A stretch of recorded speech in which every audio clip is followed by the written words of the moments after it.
So significant, great to have him back in the side. Patrick Dangerfield hasn't had the full season that we know he's had in recent times. The 8-time, that's right, 8-time All-Australian, if you don't mind, comes back, but 11 games, 6 goals. If he's going to play the hybrid role, I reckon you'd like to see him hit the scoreboard a little bit more, but lovely to have him back for the Cats. Yeah, he seems to have recovered from that knock last week. And Isaac Smith's the other one we were talking about. This is a man who has a licence to roam, whether he plays that high half-forward wing role. He just runs everywhere. He's the connector. He'll get it deep in defence, he'll get it again through the middle, and he'll get it going forward. So keep an eye on the amount of ground he covers today. Fascinating to see how they play him. The St Kilda side get a really familiar name back in as well. Dan Hanbury, great to see his name in the in column. Dougal Howard's so important when we have a look at what's on offer from a Geelong forward point of view. I love Highmore and been impressed with Connolly. So there's some big outs, but Dan Hanbury, Chief, we haven't seen him all year. No, it's been a tough season for him, hasn't it? We haven't seen him since the semi-final last year. But we have heard he's played a couple of strong games in the VFL. He's had another scratch match last week, so he's got a lot of contested, competitive work under the belt, and he is ready to go. And let's hope he can put his best foot forward. Yeah, let's hope he's putting it down the throat of this man, Max King, who's been, his last 6 weeks have been absolutely sensational. He's just grown and developed and matured. 1 goal 5 last time they met. He got good looks. It was against Henry with a little bit of Henderson. So with Stewart out of that side, he'd fancy himself again. He's been kicking much better, I reckon, in recent times. So let's hope that 1 goal 5's a thing of the past. He has. He's kicked 12 goals over the last 3 weeks and competing very well. And this man had a career high, equaling 4 goals last week. Spectacular stuff. He was front and square at every contest, and he's going to need to be in that role again today if they're going to take on the Cats. 4 players in there for the toss of the coin. Bradley Hill and Brandon Parfitt in there as well. With Jack Steele and Joel Selwood. And it's a head. The coin toss, a sign of equality, and to symbolise that it's everybody's fight against racism. Joel Selwood winning the toss, and the playing group both coming together to meet in the middle. Yeah, we wondered whether there'd be some show of solidarity from within the playing group, and we know how strongly they feel about this, so this is no great surprise. It didn't happen last night, but clearly the 2 clubs and the 2 captains have got together to make some sort of a statement. The more we can do this, the more we can draw attention to the fact that we haven't got it right as a competition. We've got to continue to work at it. Easy Smith puts his hand around Brad Hill, former teammates, of course, at the Hawthorn Football Club. I like this. It's a pretty powerful moment, I reckon, Jason. We need it, given the week we've been through.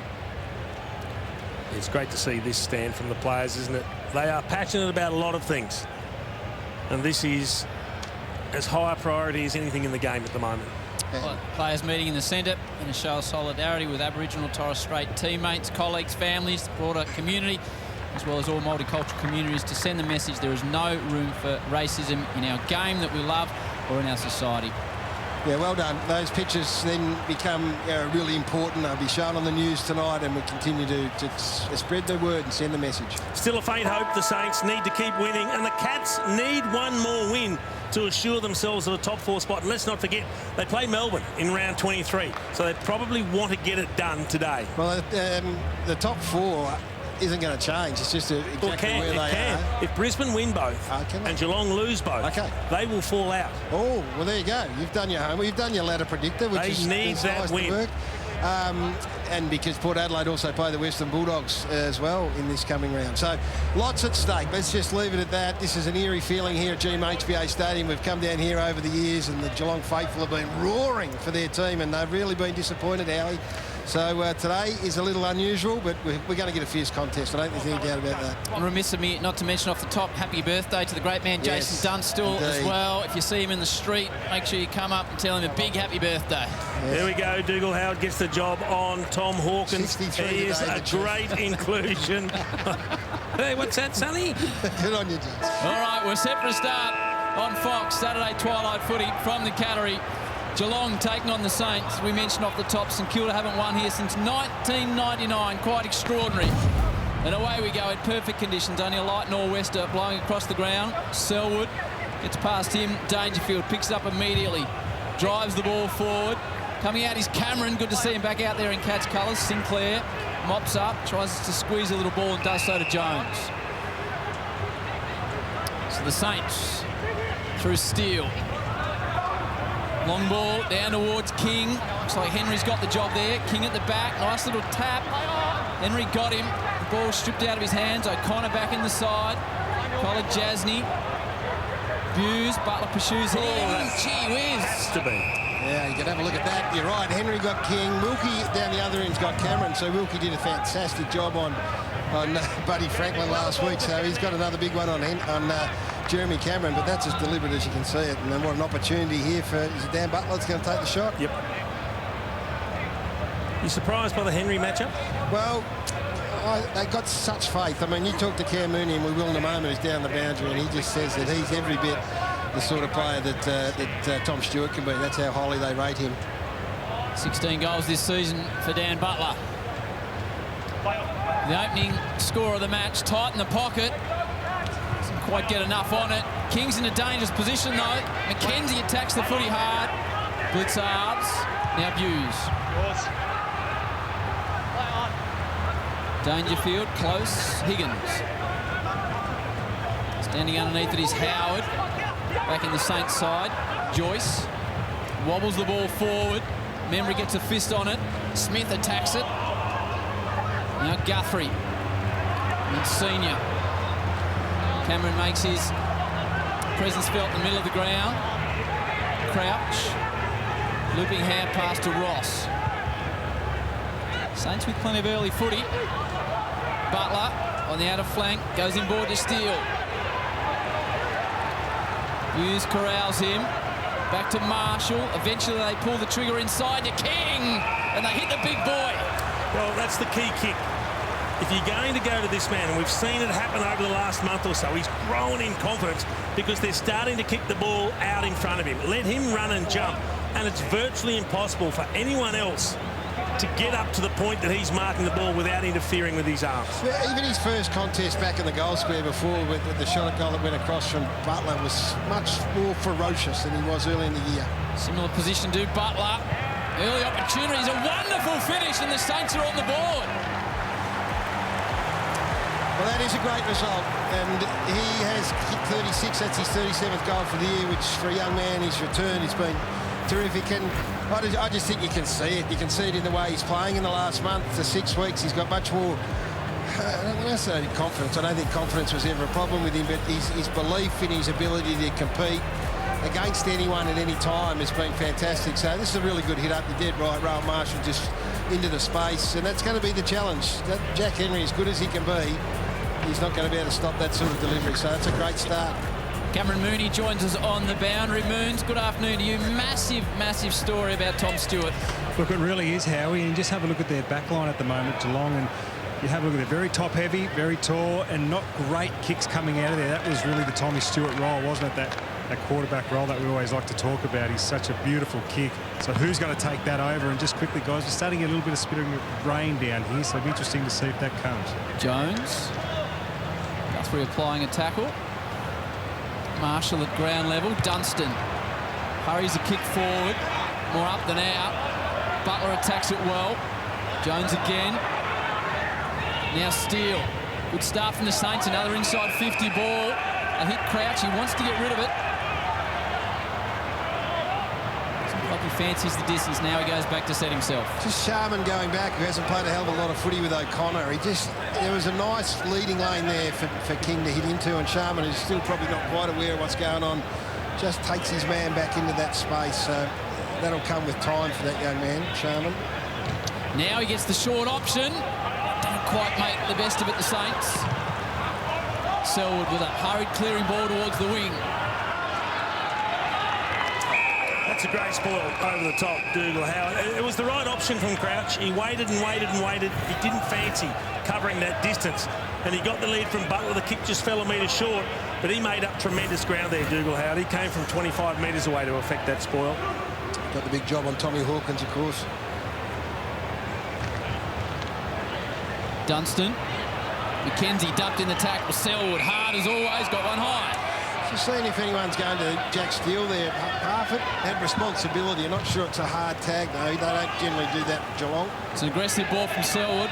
Ross is awake to it. Chance of a turnover for the Saints. Crouch doesn't get a handle on the footy. Stanley pushed to the ground. Henderson, such a steady influence down back. Keeps the ball in front of himself. Henry. Guthrie. And then Zach. And now Holmes.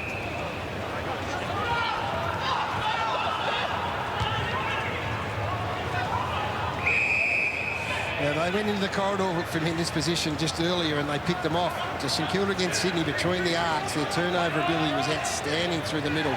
Keep an eye on that through the course of the day. Beautiful ball from Cameron. Immediately, the Saints moving on by hands through Higgins and Holmes.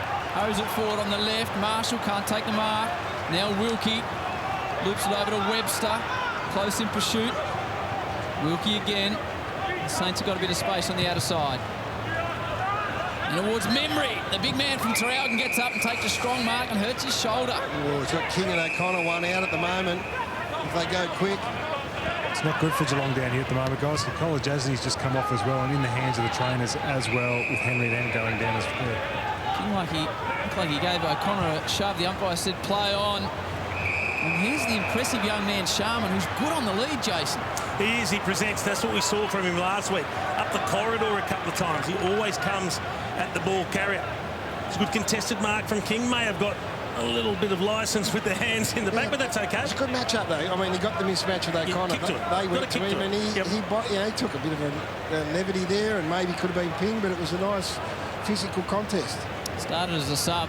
Didn't actually get on in his first game. Kicked a couple in his last 2 games. He's a fine kick of the football.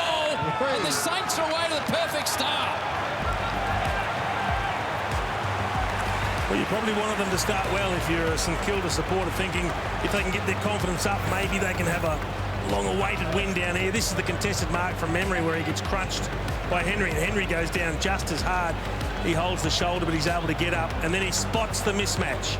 So one hand just leans on him with the left. Maybe he buckled a little bit too easily, O'Connor. That's okay. And I like that from Charman. So he's coming back towards goal, turns around and goes back up at the ball. Yeah, so what you see is they got caught out a bit in transition, but you're seeing O'Connor play in the back 6 now. Now, they've moved O'Connor up to the middle of the ground. He's been a player that they like to run with. Now, he may very well have gone with Jack Steele today, for instance. This is the flow-on effect of Stewart. So Stewart's not there. O'Connor comes back and plays in the back half as he did at the start of his career, and maybe Steele then gets a bit of a look through the middle. So there are flow-on, not just Stewart out of the team. It has an impact all around the place. You mentioned that the Saints hadn't won here as College Jasney's back on since 1999, Gary, but without a crowd, interesting how much less home ground advantage you actually get. Holmes bangs a high ball forward down towards Radagalia. First we'll look for Hawkins. Cameron stripped of the footy. Wilkie gives him a shove. Spills out the back towards Higgins. Caulfield close. Higgins comes again, tries to step through the tackle. Now Hawkins misses everything. Fresh airy. I think he did, Gary. He missed his foot. He missed it, Jace. He's coming off 1 goal and 1 goal in his last 2 outings. He's one of the best forwards of the modern era in my mind, but he's just had a fresh airy, yeah. He's got a little nick on his foot.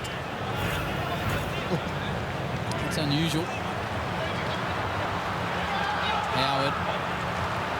Hanbury, great to see him back out there in St Kilda colours for the first time. He's played a couple in the VFL in a scratch match. Interesting to see how much time he plays today.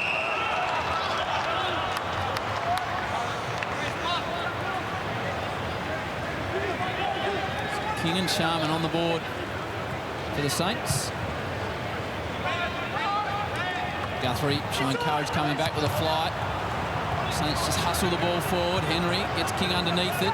Stops and props. Smith moves it back to Blitzarves. Now College Jasney.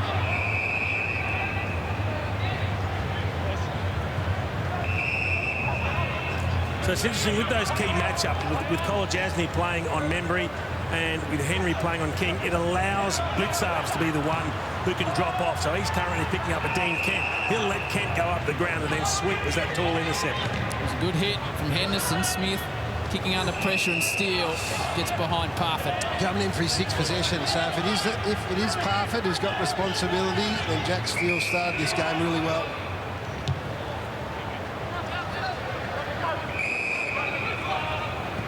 Burns bites one off on the 45. Back to Steele. If he has got responsibility, Parfitt is paying no attention to it. He just ran straight past Brandon Parfitt then Jack Steele. Possession number 7 already for the Saint. Membry, Henry floating across his King now, so he's taken a couple of early grabs. Oh, he looks imposing up there, doesn't he? I just like the fact they keep kicking it to him in a good circumstance where he can run and jump, and he's got the right matchup. Measures one into the pocket, out the back, Memory. Another inside 50 mark for the Saints. Well, they've taken four marks inside their forward 50, and they've all been deemed to be uncontested.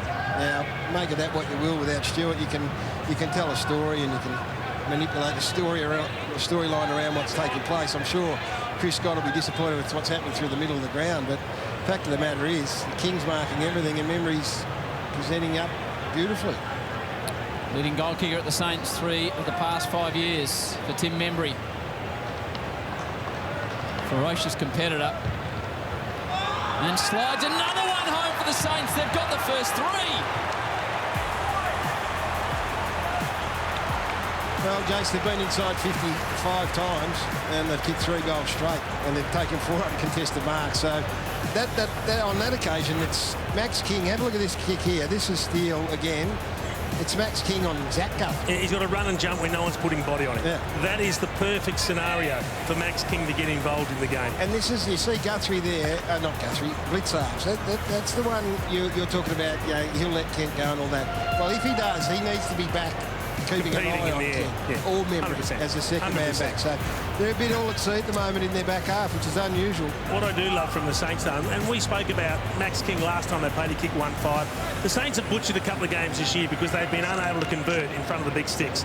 You come out and the confidence that everyone gets when they see the big forwards get a kick and go bang, bang and bang, huge. Jason Dunstall, Gary Lyon, Cameron Mooney, Saturday twilight footy from Geelong. And the home side need to get going. Here's an opportunity. Hawkins delayed the hand pass. Eventually went to Holmes. Dalhouse around the footy. The Webster arrives now. Howard takes on the tackle. You can just see he's a half a step off Tommy Hawkins, isn't it? It's just not working for him at the moment. Does he give that one quickly, but maybe the St Kilda player goes over and grabs his teammate, so he thought, I can dummy and kick the goal, then he got closed down. So just a half a step off the pace, I think. Holmes, Higgins, Dangerfield. Important couple of touches. Competes with a teammate there, Guthrie. Not sure how he got rid of it, Danger. The umpire said, play on, Parfitt. Zach Guthrie, boundary line. So the 1-3 centre-bounce clearances, the Cats, which gives you the best look of all because of the 6-6-6 and haven't been able to hit the scoreboard at all. So Brett Ratton would be concerned about what they've given up goals from centre-bounce. He'd be happy with that result. Steals up to 7. Make that 8. And Jones. Shorts it to Sharman. Looks good on the lead. Hanbury, they're flowing through the middle at the moment, the Saints. Chain of hand pass, Steele ends to Hanbury. Can he hit a target?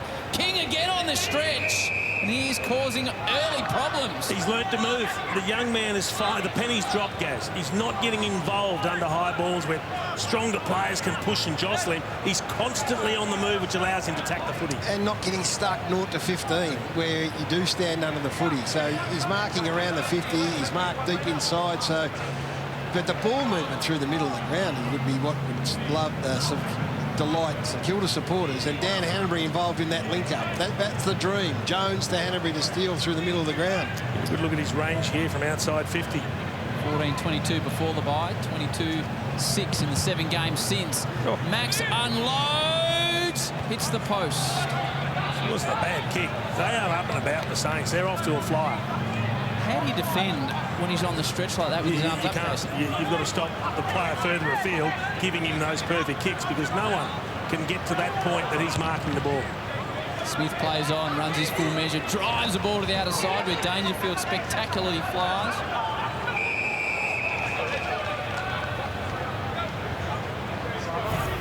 Just watching behind the footy now to see how these Geelong defenders reshuffle, and it's Zach Guthrie who's the loose, is the role that Tom Stewart would normally play. So his man's pushed up into the stoppage, and he drops off as the loose, and it's... Yeah, it's interesting, because at the moment they've rolled Blitzarves over onto Membry, and now College Asney comes over onto Kent. Wobble ball forward from Dangerfield towards Hawkins. Howard back with the flight. Rookie arrives in support. Chips it out in front of Sinclair. It was clever in the end. He's become such a good player from Kalamurki down back. The speed that he has allows him to get that bit of composure once he gets the footy. This is the area where they want to get better at Geelong is defending this ball movement, and they've just waltzed out again. He wants it deep from Ross. They go in that direction. Henry uses his body well. Hits arms. Henry takes his time, then drops the footy towards centre wing. Radigalia pushed out by Dunstan. Means, just for those that are joining us, Tom Stewart, it was a training situation, was it? Yeah, just during the week, apparently, Howie, and it was just a nothing incident. I think he just went to take off in a training drill, something you do 400 times a day, and somehow just hurt something in his foot, and unfortunately now going in for surgery and more than likely out for the year. So devastating news for Geelong really going forward now into the finals. Dan Hanbury off for a spell. He's had 4 early touches. That'll do his confidence the world of good. Yeah, some really nice transitional ball movement through the middle of the ground. So yeah, Brett Ratton and his coaching box would be pretty happy with the way this has panned out in his first 10 or 15 minutes. So not giving them the easy outlet kick, are they? Forcing them to go long to a contest or to take something on in the middle of the ground. Lovely boys combine. Hawkins tries to put a bit of body on the contest. Dunstan hurt him. He got ridden into the ground, close. Hawkins unloads, 30 from home, down towards Dangerfield. Wilkie brings it to ground. Dangerfield goes hard, as does Sinclair. A couple of tough units go right at each other. And the Saints again have the answers. So we're talking about big money players these days, you know, where Josh Kelly signed the big knee. Callum Wilkie starts the game on Jeremy Cameron. Jeremy Cameron goes off. Patrick Dangerfield goes forward. Callum Wilkie plays on Patrick Dangerfield. You want to write a check out? That's the sort of player you could write one out to. Dunstan slipped by hands to McKenzie. Nice feint from Jones. Wants to go across with the switch on. They got numbers on the outer side here, the Saints.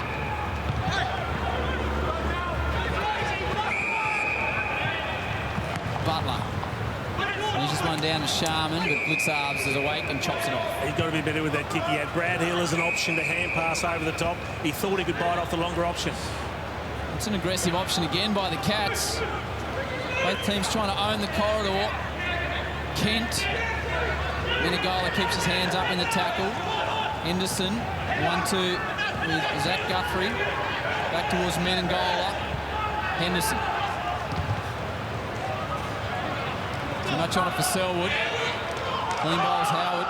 And Caulfield's aware and awake and sees Hill. Oh, there's a good matchup. Got ex-teammates. Jill and Smith running. They will cover some ground. Having a good chat pre-match, the two out on the ground. The Premiership Hawks. I like that from Caulfield. Backed himself. Just took some space now. There was nothing on through the middle of the ground, but now they can move the ball again, and it moves Geelong in the process. It's the first time they've really held them up. And yet they haven't. Dunstan works his way around Henderson rather easy in the end. Crouch takes on the tackle of Dangerfield. Jesus Christ. Oh, that's a throw. That is a great tackle. An amazing tackle. You hear the clash of the bodies in the effects, Mike.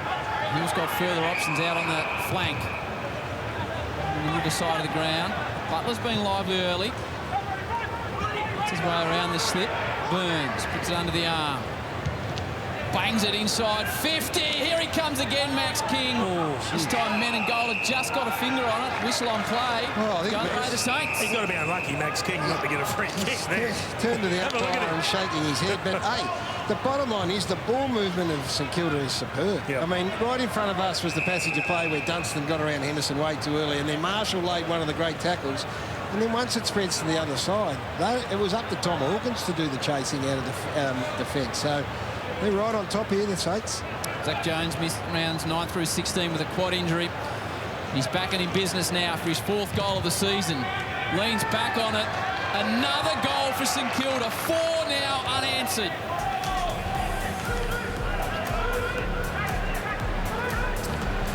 So we saw them put enormous pressure on last week, which helped them upset Sydney. Then you see this tackle from Rowan Marshall. That forces the incorrect disposal. And then you get the transfer of the ball from one side to the other. And again, another great kick for Max King where he could run and jump. He wasn't able to take the mark. He didn't get paid the free kick, but then Jones follows up with a great tackle. So when they put this sort of pressure on, they're a different team, the Saints. Yeah, how good are they look? I mean, this is a team, this is the Geelong team who we all think are contending. They haven't scored. The opposition have been inside 50 on only eight occasions and kicked 4 goals won. It's just as good a start as you could hope for. And how much have we seen over the last 6 weeks? If you're a little bit off, doesn't matter whether you're playing the bottom team and you're the top team, you'll get rolled. Steele up to 10 disposals. Henry 6 for the Cats. Sarves in danger, having a rest. Stanley, another clearance though, this time from Marshall. Ruckman grabs it off the contest towards O'Connor and Butler.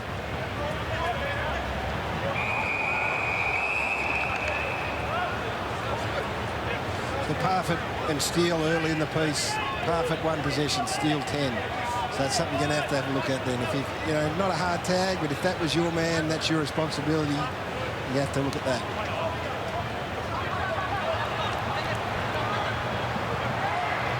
Let's try and work the ball on the outer side. Menengola under ground ball, doesn't really work. Down towards Dunstan, again looking for King. He looks a threat every time they go there. Henderson wanted the line, eventually got it. Gee, looks impressive, Max, at the moment.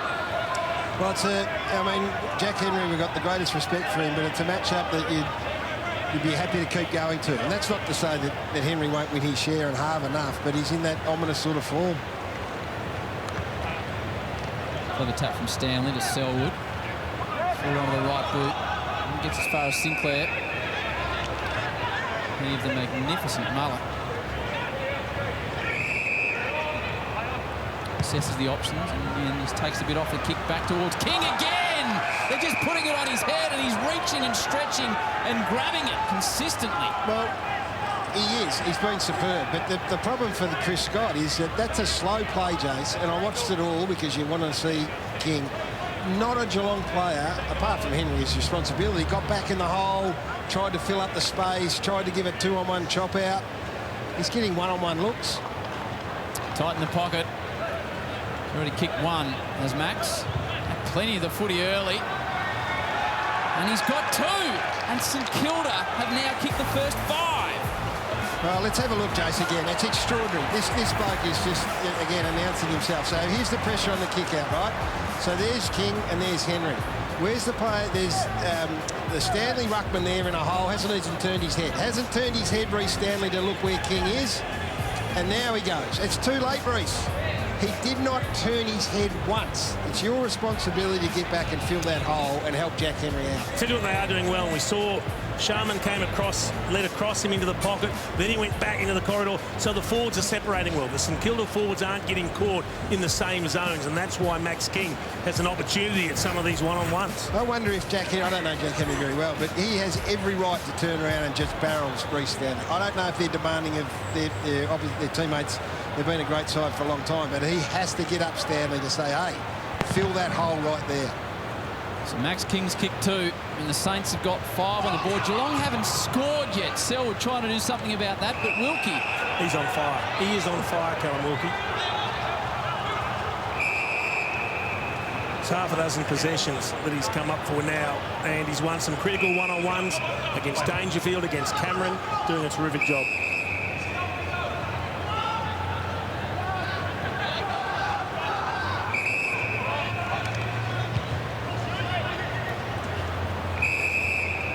Steele uses the run of Hill, tries to hit Vannebury in danger, punches it away into the vacant seats. Well, that's a good win because we haven't seen much of that, have we? So we'll get Cam Mooney to keep a close eye on this. We know he had some groin injuries, I think, adductor, a little bit of an issue coming in. The tape on the lower back too. That'll be disappointing for the no crowd that's here if he has to go off and not come back because he's turning one on. Dangerfield swoops on the ball, tries to hit Radigalia. It's a clever little pass forward. Takes on Webster a couple of tackles. Now Hawkins, the big frame over the ball. Paddles it out the back like he's playing tunnel ball. Steele, Crouch, watch out, closest behind him, gets rid of it in time. And Sharman on the lead with the Dukes out in front. Nearly snaffled it. Geelong just starting to get their hands on the footy a little bit more. This is where they've got to be careful because all 5 goals for St Kilda have come from turnover. All 5 of them. Zach Guthrie to the outer flank. Menegola was blocked. It's an interesting block because he never actually moved. He stood where he was originally, which happened to be in the way of Menegola. Drives it long. Stanley floats across from the side and takes the mark.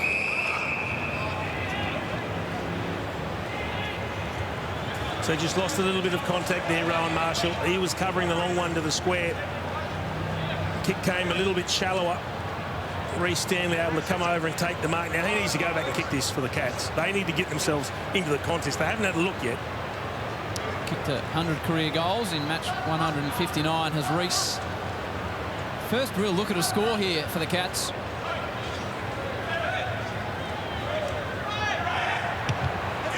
And Geelong finally kicked their first goal deep in the first term.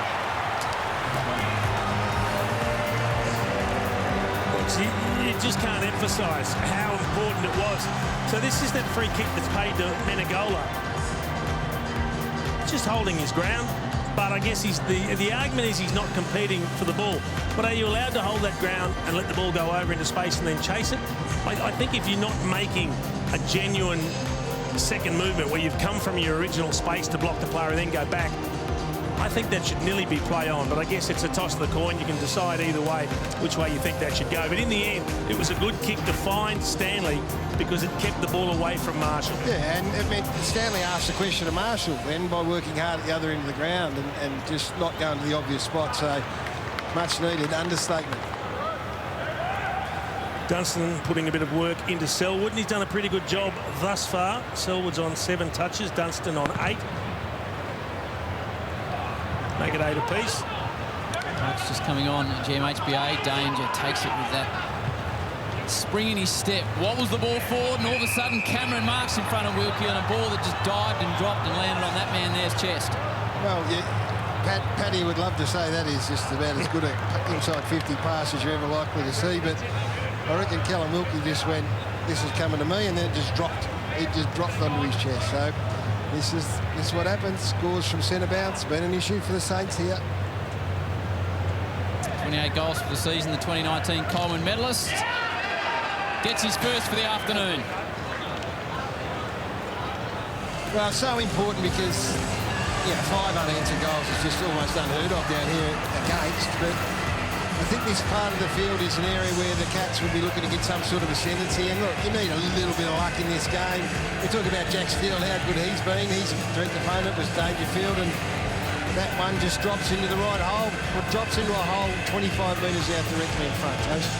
Let's go down and find out what's happening with Max King down on the boundary line. Cameron Mooney. Well, thanks, Chief. We just walked past us then, and he gave me a little wry smile. I said, you're okay, eh? But he didn't really give me too much, but he's gone into a room down here with the doctor and the physio, so we're just waiting for him to see him come back out. Obviously, with a minute to go, he won't be back out before quarter time. So with any luck, guys, he's just going in to get a little bit of a fix-up and coming back out to play that second quarter. Let's fingers crossed. I reckon I'm not feeling quite as bad if I've got a couple under my belt already, Gaz. Oh, it's as good a start as you could hope for a big key forward, so let's hope he can get back out here. Cloud with that adductor groin issue last week. There's Max King. Pushing the back, St.Kilda. Paddy, back 1 metre. Patrick, back 1 metre. Stand. Steele for possession number 13. Stay out, Sean, thank you. Play on. Comes into the near side.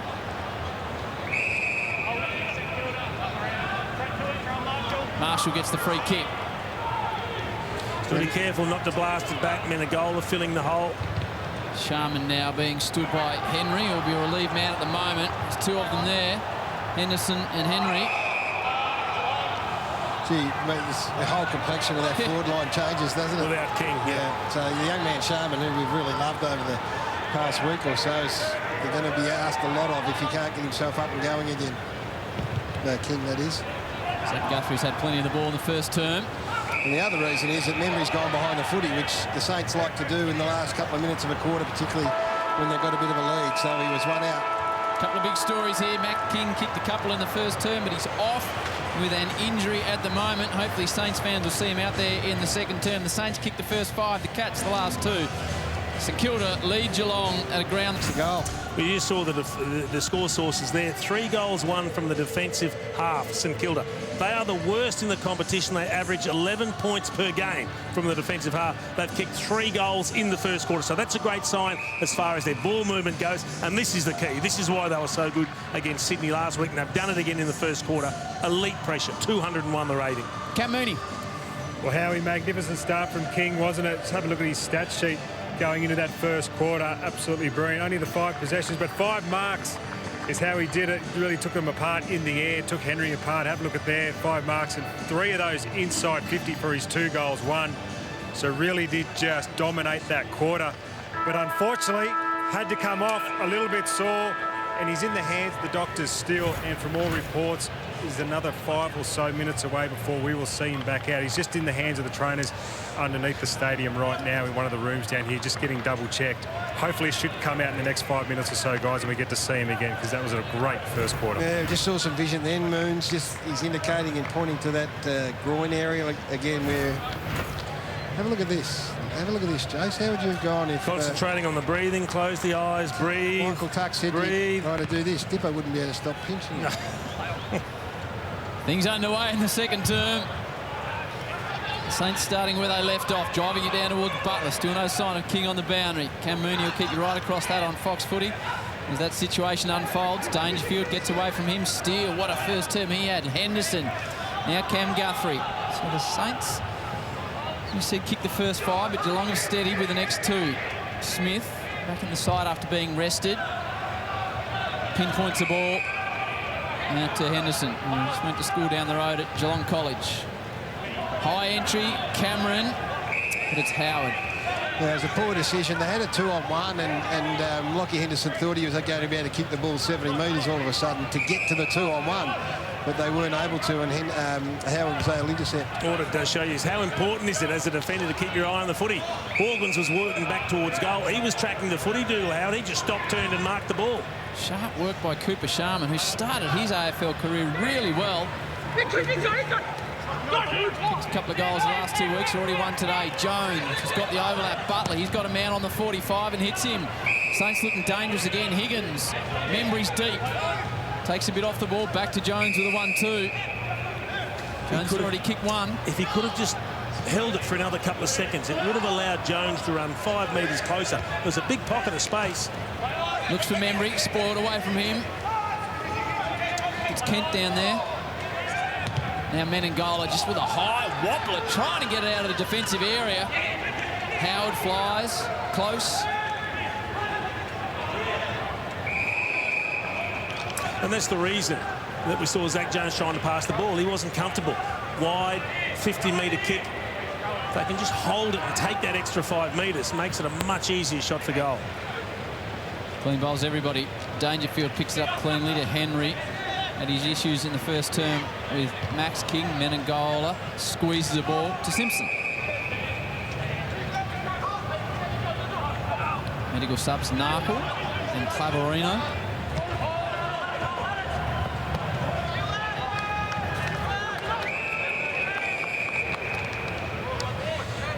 It's a question now when you see how easily St Kilda transition that ball from their back half to their forward half, and you look up and you've got Hawkins and you've got Cameron and you've got Radicalea.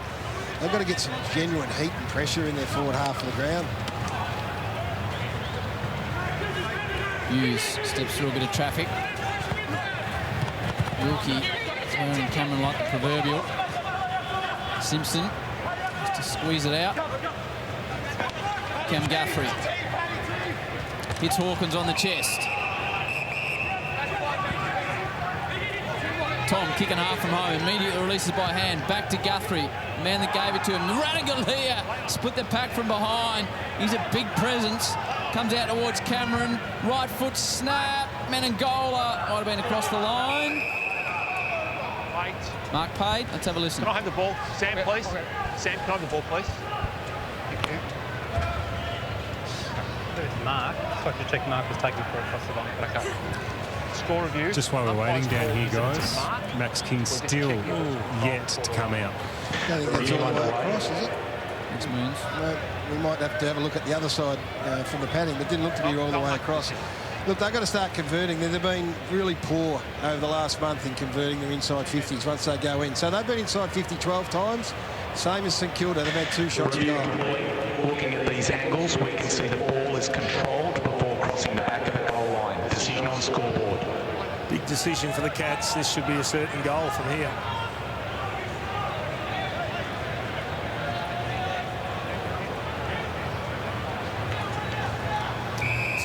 It's a weird result to put up, isn't it? Yeah. Just don't have the mark in on the technology. So it works out for the Cats and Menegola, averaging 24 disposals for the year. He's kicked 9 majors, looking for his 10th and to make it 3 in a row for the Cats. That'll do nicely.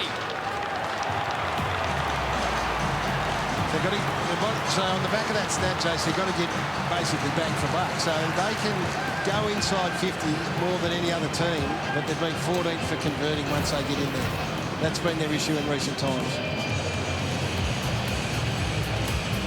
Good contest from Ratugolea. Stays inside forward 50. A little bit fortuitous that they were able to get a mark just before that, but you take them.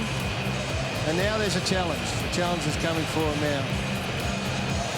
With King off the ground and with Moons all over it.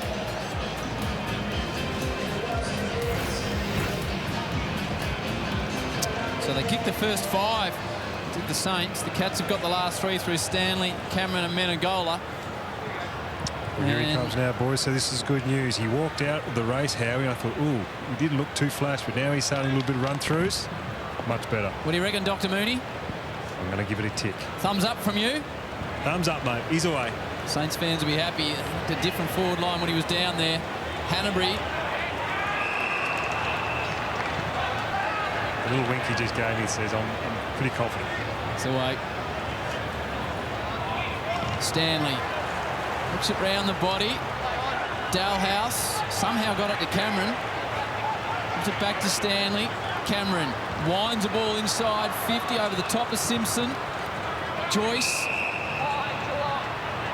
Free kick going the way of Simpson. So Geelong, they're on the move. Well, they want to get Max King back on because he's gone off the ground and Geelong have banged on 3 in a row and they just don't look anywhere near as dangerous when they go forward. But there's no question that Geelong, when we expect this, they've upped the ante, they've upped their pressure here. So it takes something pretty special from Sam Simpson. Plays onto the right. Doesn't go for goal in the end. Drops it towards Stanley. Dangerfield got a hand on it. Didn't know that Reese was behind him, about to mark it on his chest. Seb Ross needs to be good clearing to Membry and is. Oh, scream down the ground. Hughes steps inside. Kicks it straight into the guts of Sinclair in the end. Now Higgins. They've got numbers back, the Cats, so they've got to work it through. They've got to look to run it through. Higgins with a check side towards Sharman. Good saves with a fist. Hill. Teammate snagged it off him. Sinclair again. Oh, what a kick that is. Membry somehow drops the mark. Inexplicably, really. Bends it round the corner. And that is a missed opportunity. That's a massive blunder from Tim Membry. You've got to understand how good that kick was from Sinclair because he was running towards where all the Geelong numbers were and he hooked it across the body to the advantage of Membry, who should have taken an uncontested mark and had a simple shot for goal. Yeah, and they're under pressure. They've given up 3 in a row. That's the one they need. Yeah, exactly. Exactly.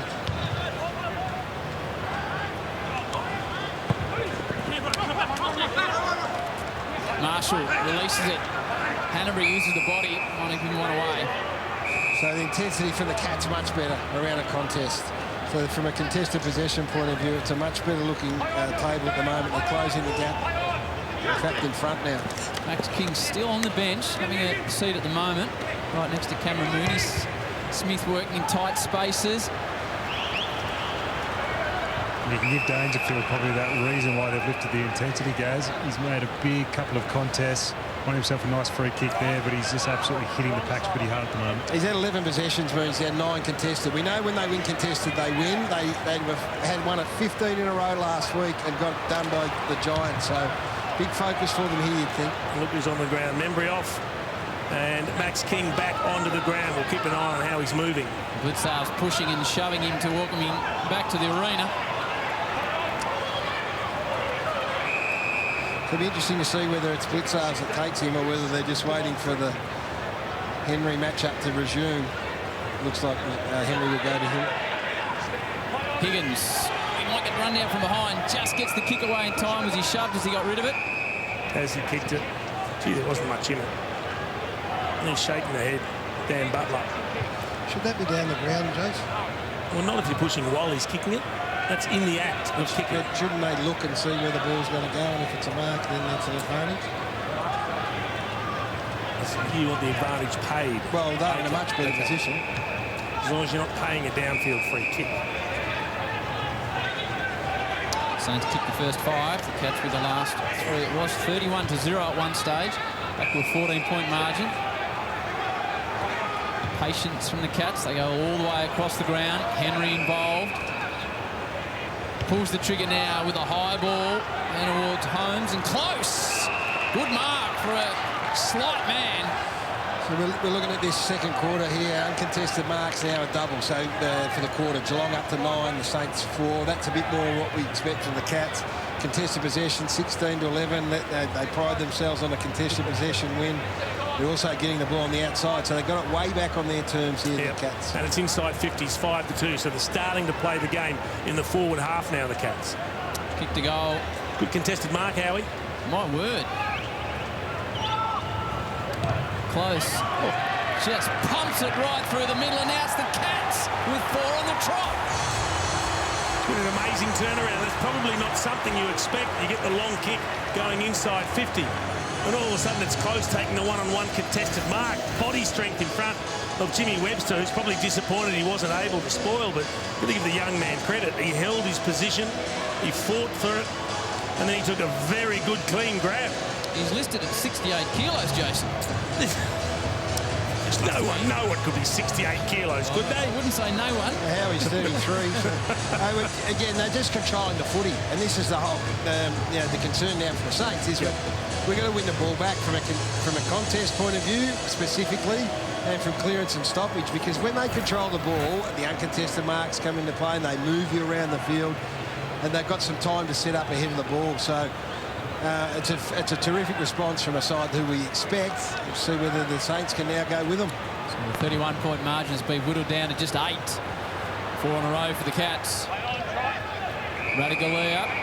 Free kick prior to that. Yeah, got dumped. They're saying got dumped. And gee, how is that not 50? Just down the other end, guys. You've got the Blitzarves King matchup now. Henry's been moved off him. And being a lot more physical, Blitzarves too, off the footy here. Just refusing to let King get a run at it. He's asked the question, Jack Steele, because Radagalia's kicked the ball. It's gone virtually to the point post. Great question. They had to wait for it to come back 80 metres to where Steele had the ball. I'm liking what's happening down the other end of the ground. They're trying to look after King here, the Saints. Go in his direction. Kent flies from behind. Close, the last goal kicker. Steele, another possession. Webster underground, works out effectively. Luckily, it doesn't matter. Higgins gets it. Gets it to open spaces. Butler hits the ball hard. Now Sinclair, little step, little shimmy. Great inside to Higgins. So he's picked that little spot in the middle of 4 Geelong defenders. A little hole, a little pocket that Higgins was able to jump into, but it was the kick from Sinclair. That's a couple of really clever kicks we've seen from him. Higgins plays on, and that's the one the Saints needed just to steady things down a touch. Yeah, and I love the fact that he made an effort to run all the way back to Sinclair and said, great kick, mate, fantastic kick. And there's a bit of, there's a bit of King about this as well, because all of a sudden there's so much focus goes back on the man that ripped it apart in the first quarter. So Sinclair's got to have presence of mind here to go, I just can't go to the obvious spot. So they're all just playing off a little bit, trying to keep an eye on the big fella. Blitzarves, as we saw, had been down there putting a lot of work into Max King. He's caught in between, and then he just drops it into a hole on a dime. It is a beautiful kick. And that's the advantage of having a smart footy player kicking inside 50, Howie. Yeah, I mean, you've got to be able to sum these things up and it's game awareness as well. OK, the big fella's back. They'll be looking at him. They think we're going to go to him. Does something else open up? Yes, it does. Bang. There's Jack Higgins.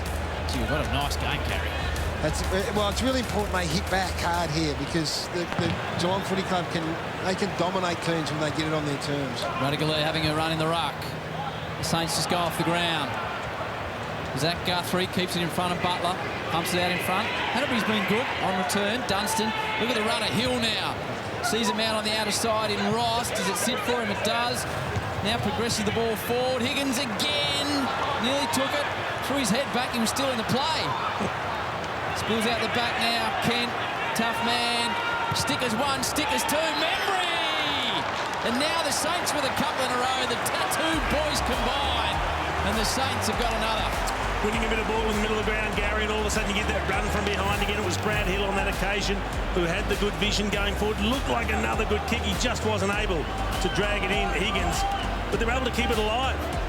Kent drags it out. He finds Membry and he makes up for that poor drop and missed opportunity that he had a few minutes ago.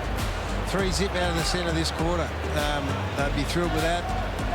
Got a goal for a centre bounce clearance as well, so that's always a fantastic result. I'm interested in Henderson on Higgins as a matchup.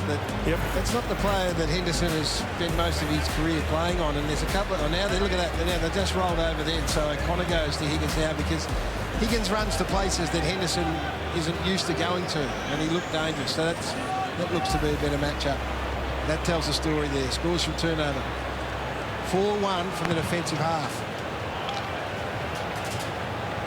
Sun just sitting over GMHBA on the whistle. Crouch. Steele's had 20 disposals. Still 11 minutes to go before half-time. Extraordinary. Huge numbers. Well, I'm looking in the middle of the ground, and he is on his own. There is no one with him. Dalehouse is pushed up from half forward just to say, is anyone going to go to this break? I suppose Cam Guthrie's nominally might have him. Towards the pocket. See the way King's been moving, Jason? It doesn't look like he's moving the way he was early in the game. How he put it that way. Okay. Body language not great. Obviously feeling the effects of that groin injury. He's just hands on knee at the moment with Blitzards as his opponent. And well, if he can stay out there, then it's going to make a big difference because he's going to draw a good, the best defender, and he'll give opportunities to his other teammates. Joyce. And I think there's an indication of how sore he is. Jack Higgins has gone to the goal square to play basically as a full forward with King pushing up a little higher. Crouch, strange hand pass, the up and under. Menengola tried to go over the top. Paddy just spirals it down the outer wing. Howard plays the goalkeeping role, comes back and across.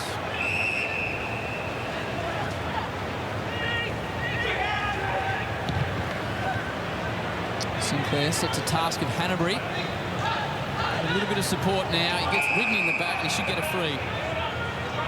Possession number 6 for Dan Hanbury after 300+ days out, Gary. Yeah, no, it's nice. He'd just be happy to get through without an injury, but this bloke here's got his own footy. It's 21 for Steele. Sharman, likely tight, just too much on it. Let's see what he was trying to do with Kent. Just overcooked it.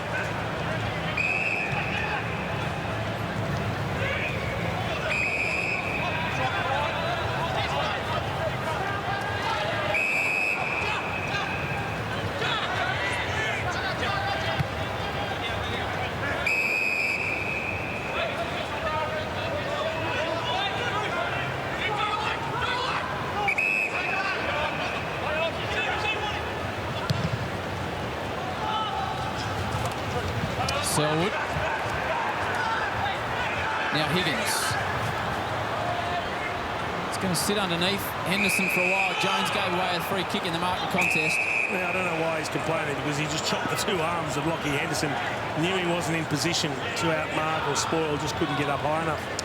Just watching Isaac Smith, who we've got so much time for, run around, and he can be such a devastating weapon. Hanbury's been running with him for the last 5 or 10 minutes, which I like. Makes him a little bit more accountable. Henry's starting to get himself involved in the game now after a tough start on Max King. 5 marks inside 50 early doors. Guthrie. His way back towards the skipper. Back to Guthrie Jr. Zach switches it towards Cameron. Membry comes across, forces a contest. Henderson.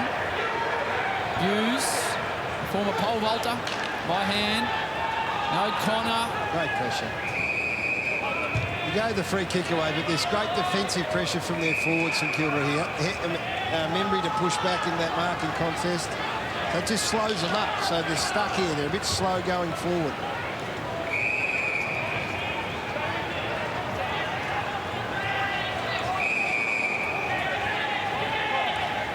Membry being told to move away from Cameron.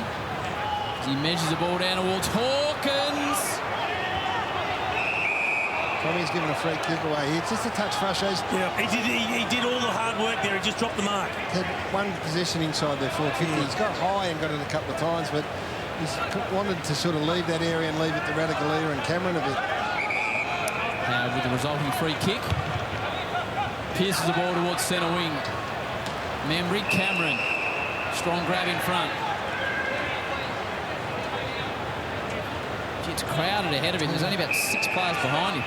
It hasn't functioned to date, this forward line, which is stock full of talent. It just hasn't quite clicked, and that's understandable with Cameron, having only played half the year, and Radicalea in there. No Gary Rowan this week. Marshall sets himself. Caulfield.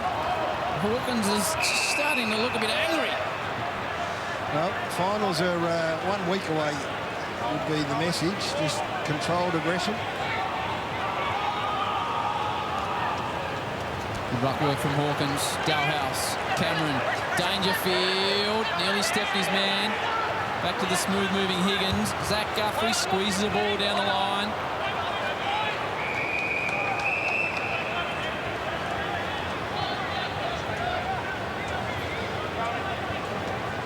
Dangerfield with 14 disposals for the Cats. Higgins 13. Jack Steele with 21. And Crouch with 12 for the Saints. Slip ball movement towards Dunstan. Could be in trouble. In fact, he is, because it's out on the floor. Seems like they can manufacture something here. Just create a little bit of space for one of the two big boys. Maybe let big Sav have a jump at it at the top of the square. It is a bit of a pretty crowded ahead of the ball. Holmes. Great. Good vision. Well, that's creating something. Everyone else was looking down the line as if the kick would go to the obvious spot. And this man, he likes to sneak down Lockie Henderson from the back half. Fancies himself with having a ping at him. 3 goals this season. Been fantastic for the Cats. After he was delisted and then a last-minute opportunity and has not looked back.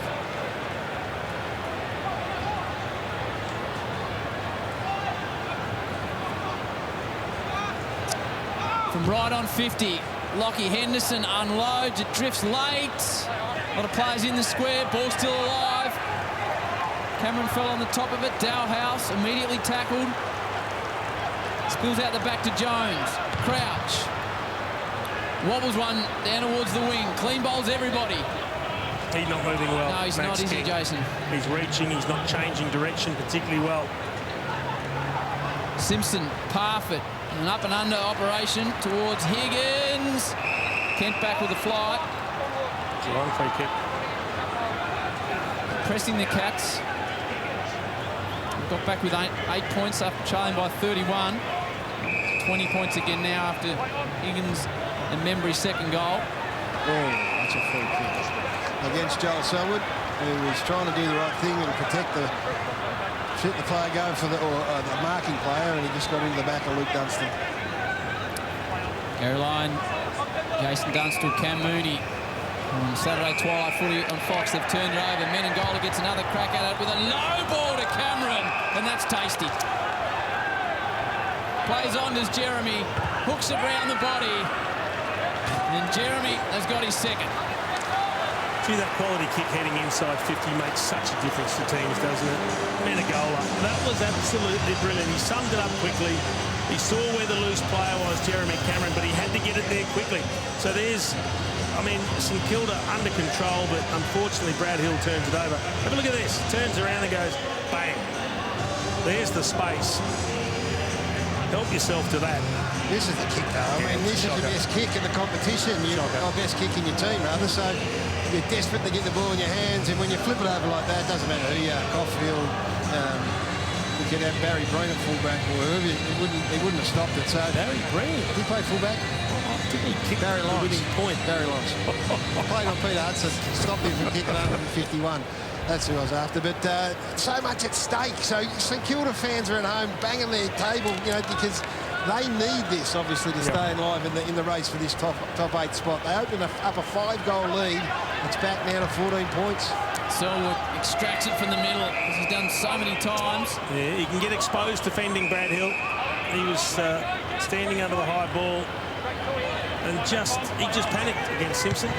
Cats bustle the ball forward, and it lands on the chest, and it is a big chest too of T. Hawkins. Well, this will do wonders for his confidence if he can go back and kick a goal. Struggled, he's only had the one possession, or the one mark inside 50. Or one mark for the game, I should say. And as you say, guys, he's had to go up the field to find the ball. Wilkie's done Dougal Howard's done an outstanding job. But he needs to get himself up and running if the Cats want to get going. 47 goals this season for Tom Hawkins. Trots in. And bangs into the upright. That's what happens when your confidence is low. He would kick that 98 times out of 100. So he's kicked 1-1 in his last 2 weeks. Then he was 4-4. Then he went goalless. Then he had 6. Then he was 1-1 and then 4. So it's been a funny old year for Tommy Hawkins. He's a genuine superstar. Sometimes I think he's a bit too selfless. Dangerfield floats underneath the footy.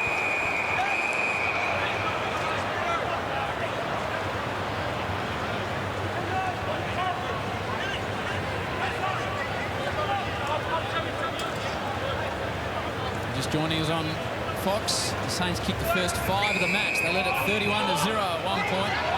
King had kicked a couple, then went off with a groin.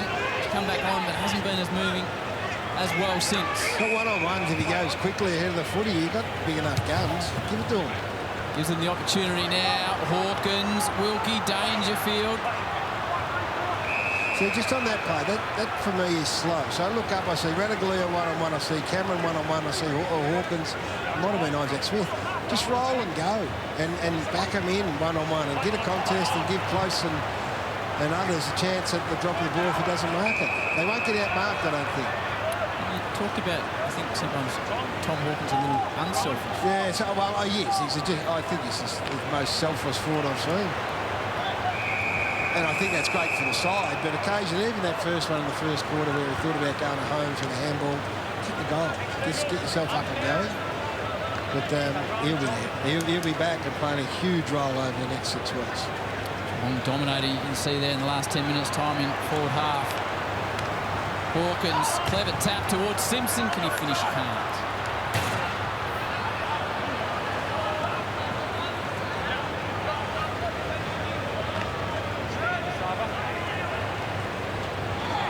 Work their way back in almost every statistical area here. The Cats have got their nose in front except on the scoreboard.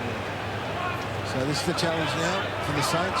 So this bounce off their back half that was so prominent in the first quarter has been more considered because Geelong have gone to work here.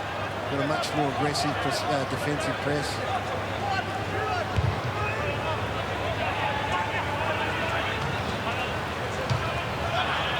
Guthrie spun in the tackle and his kick goes out of bounds on the full to Joyce. We get the free kick. It's his 3rd possession. He elects to go back and across. How well they're defending this now, Geelong. So there's no free, no open space, no hole in the middle of the ground. Kenzie.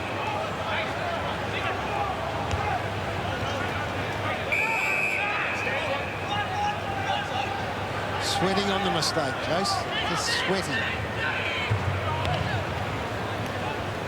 Low puncher down the line from McKenzie. Guthrie had a good year when he's had his opportunities. Goes laterally. Kolajasny. Cats queuing up. They've got a minute 15 on the clock. Cam Guthrie. Now Henderson. Winds the ball inside 50 towards Cameron. Wilkie's right on his hammer. And it's a mark in the end. Simpson thought he was going to get the crumbs, but Jezza said, no, I'll have that. So they look a bit more likely now, don't they? I mean, both sides being really measured with the ball use, so looking for an uncontested mark before they go. But just for this last 15 minutes, Geelong look more likely when they do go forward. And that's just the one-on-one we're talking about. If you see one-on-one Cameron, see one-on-one Hawkins, and you can go quick, then pick it off. A couple of goals already for Jeremy Cameron. One to finish the first term. Kicked the last goal of the match. Seem to have timed that one that well, but it gets home. Jeremy Cameron's got 3 on return. And we are back to a one-point game, Jason does, to one-goal game. Can he be the inspiration? We spoke earlier about how much more efficient they are going inside 50 when Jeremy Cameron's playing. It is an incredible difference, and over the last 4 or 5 weeks without him, they have struggled converting when going inside 50. Now, what worries me here, Gaz, is he's going to take the second graph. The little crummer nearly steals it from him. Simpson, get out of the way and let the key forward take the mark, because he can finish like this. So your point about that is 14th for converting. So they go inside 50 as much as any team in the comp, but they're 14th for converting them to scores. When Jeremy Cameron plays, they're number 4 in the competition. That's the difference. It's a fair leap, isn't it, from 14th to 4th? Huge. It's one of Howie's houses over the back there. I think so, Gary. Beautiful part of the world, Geelong. Cracking day today, a little nice northwester blowing across the ground. Nice down the coast. Free kick against danger. Just saw that 7 inside 50s to none over the last 10 minutes. So just coming in there, they've got to go quick. Ross does that. Dying moment, 16 seconds. Can they take a mark? Can they get something here, the Saints? Just to steady things going to the break. Burns goes back. Webster. Free kicks. It's going to take... We might need a talk. Time on, 6 seconds. Can he see something? We might need to unload a barrel. He goes for the pass. Time ticks down. Higgins threw himself at it from behind. Bit of an anticlimactic end. Cats fans will be happy, though. They kicked the last 2 off the boot of Jeremy Cameron, his second and his third. It was the Saints by 19 at quarter time. It's been whittled back to a 6-point margin. Jeremy Cameron has 3, Membry and King. Can get through at the moment, but if it gets too bad, we'll just sub him out. And it's a bit of a risk early, but it's well worth the risk. He's a great player and had influence on the game. How do you wrestle the momentum back your way this second half? It's a little bit of our ball movement from our back end was a little bit stagnant, and we just gave it back to Geelong. They started to mark the ball and build the ball up. But we're giving away 9 free kicks in that quarter, 8 or 9. So when we sort of got some momentum, we just hand the ball back. So we've got to clean up those free kicks and start to use the ball from the back half a bit more. Be bold, be adventurous? Well, we have to. We can't sit there. If we sit on our hands, we just play into Geelong's hands, and we'll put up a good show, but it won't give us the victory that we're chasing now. All right, Russ. Thanks for your time, mate. Appreciate it. Thanks, Moons. I like that from Brett Ratton. Gary said we're going to take a risk with Maxi. It's only a groin. It's not life and death. And they're still alive, theoretically, in the finals equation. So if they get beaten, put him out. He probably doesn't play next week. That's okay. Good for him too. Yeah. If your coach walks up to you and says, we need you to stay out there, young fella, and we don't think we can do any more damage to you, then that's great. Grit the teeth and get out. And you've got Mark Blitzars, who's a wonderful player, and you can maybe run some patterns that are going to open up some room for Timmy Membry. That's great as well. This Cat side, though, are not going to hand it to you. You just show that whilst they're not at their absolute best right now, they just got themselves back into a style of footy that suits them. So, fantastic game of footy. 6 points the margin. Saints by 19 at quarter time, as Gary said, 6 at the half, but the Cats have kicked the last 2. Jeremy Cameron's second and third goals underway in the second half at the Cattery. Jones looking to get things underway immediately, takes on Dangerfield, always risky, but does it well. Slides the ball to the near side. Kent below his knees, picks it up, loops a hand pass over the top of the umpire. Slick hands back to Kent with a 1-2. Drops the ball forward towards King. This time he makes himself an option. Hughes over the top. Blitzar's gone. Got to be gone. Has to be gone. That's the other thing that Brett Ratton said. They're going to be brave, Jess. You don't want to die wondering. So that handball was aggressive from Steele into the middle of the ground, and he was under pressure straight away, Kent, but bang, gave it up to Steele again, and here they are having a shot. Didn't get the kick he was looking for, Max King. Stopped straight after that contest, didn't get involved afterwards, but he's doing his best out there. He's going to provide a target. Crouch, 14 disposals. For a perfect start for St Kilda. And that is exactly what it is. You expect most players to be able to convert from there, in particular the talented ball users. Brad Crouch, recruited from the Crows. We know he can get plenty of it. He's got to make sure that when he gets these opportunities, he is hitting the scoreboard. That's what the Saints need. The midfielders have to start having an impact on the scoreboard. Terrific pressure here. They've harassed. He grabs Blitzarves and he gets the arm as he's trying to get the hand pass out. Good decision by the umpire. Great finish by Crouch. And when your coach gives you the message, we're going to be aggressive, we're going to take the game on, and that's the first time you do it, is you do, oh, yeah, okay. And the captain, Jack Steele, says, all right, I will. 25-metre handball inboard is not something you see too often, but he gets it up again, they get a goal. It reinforces the message. Yeah, hey, this can work. Let's be bold, let's be brave, let's take the game on. 21 disposals in the first half for Jack Steele. Had 20, there's still 8 minutes to go in the first half. Marshall beats Stanley in the contest. Tim Guthrie's there to his skipper, the 1-2-3. Finally gets back to Selwood. Stanley. Wrestle on play. Smith gets the free kick against McKenzie. Space for Hawkins to work into here. Closed up a bit now. He's got various options inboard. Just floats the ball in the direction of Henderson. Radically along, calling for it in the goal square. That's where they head. Can Asaba get a run at it? He's caught behind. Howard put his body on the line. Joyce did a good job. I don't know whether it was legal or not, but he did a very good job at not allowing Asaba to get a run at that footy, which we know when he does, it's a scary proposition. Hawkins can't grab it out of the ruck as he likes to. Dowhouse arrives on the scene at speed. Tom Hawkins again. Both laughing about it at the bottom of the pack. Turgle Howard and Luke Dowhouse. Taps it to the square. There's Hawkins. Higgins. Sinclair gets a shove across the line. You know, we know that the prowess of Hawkins at these stoppages close to goal are always an issue. Marshall goes down to compete, so let's see whether they can manufacture something. He's looking to the body of Marshall. Smith, let's have the top of him. Cameron, O'Connor to Smith. Hurried snap, Isaac Smith. Doesn't quite get the bend required. It's a good point you make, Gaz, and I think it's something that not enough teams have done. They haven't recognised what Hawkins is capable of. So use your premier ruckman. Unless you've got a fullback who's a bull and capable of rucking, use your ruckman on him or you will get punished. So let's transition the ball down the outer flank.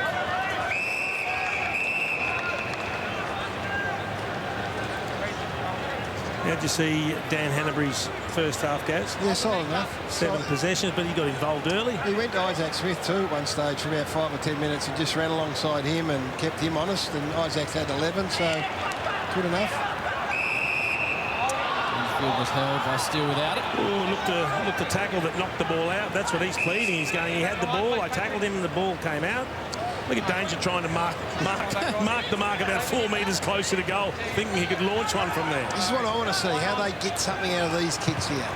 There's the piercing ball forward towards Stanley. Sinclair in the hole. So, and that tells you that's not quite on the same page when you've got Jack Sinclair taking an uncontested mark, so work to be done there. It's also good courage because he didn't know what was coming, Sinclair. He had 2 big balls coming at him, Jake, so that is very courageous. Yep.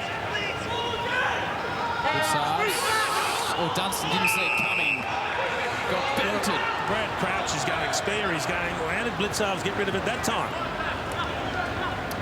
Fair argument. Dull blows the ball to Luke Dowhouse. Men and goal. There goes the big switch right into the middle of the ground of the skipper. Tries to step Butler. Feigns the hand pass and then chips out towards close. Already taken 1 good contested mark. Jimmy Webster's not letting him have a second one.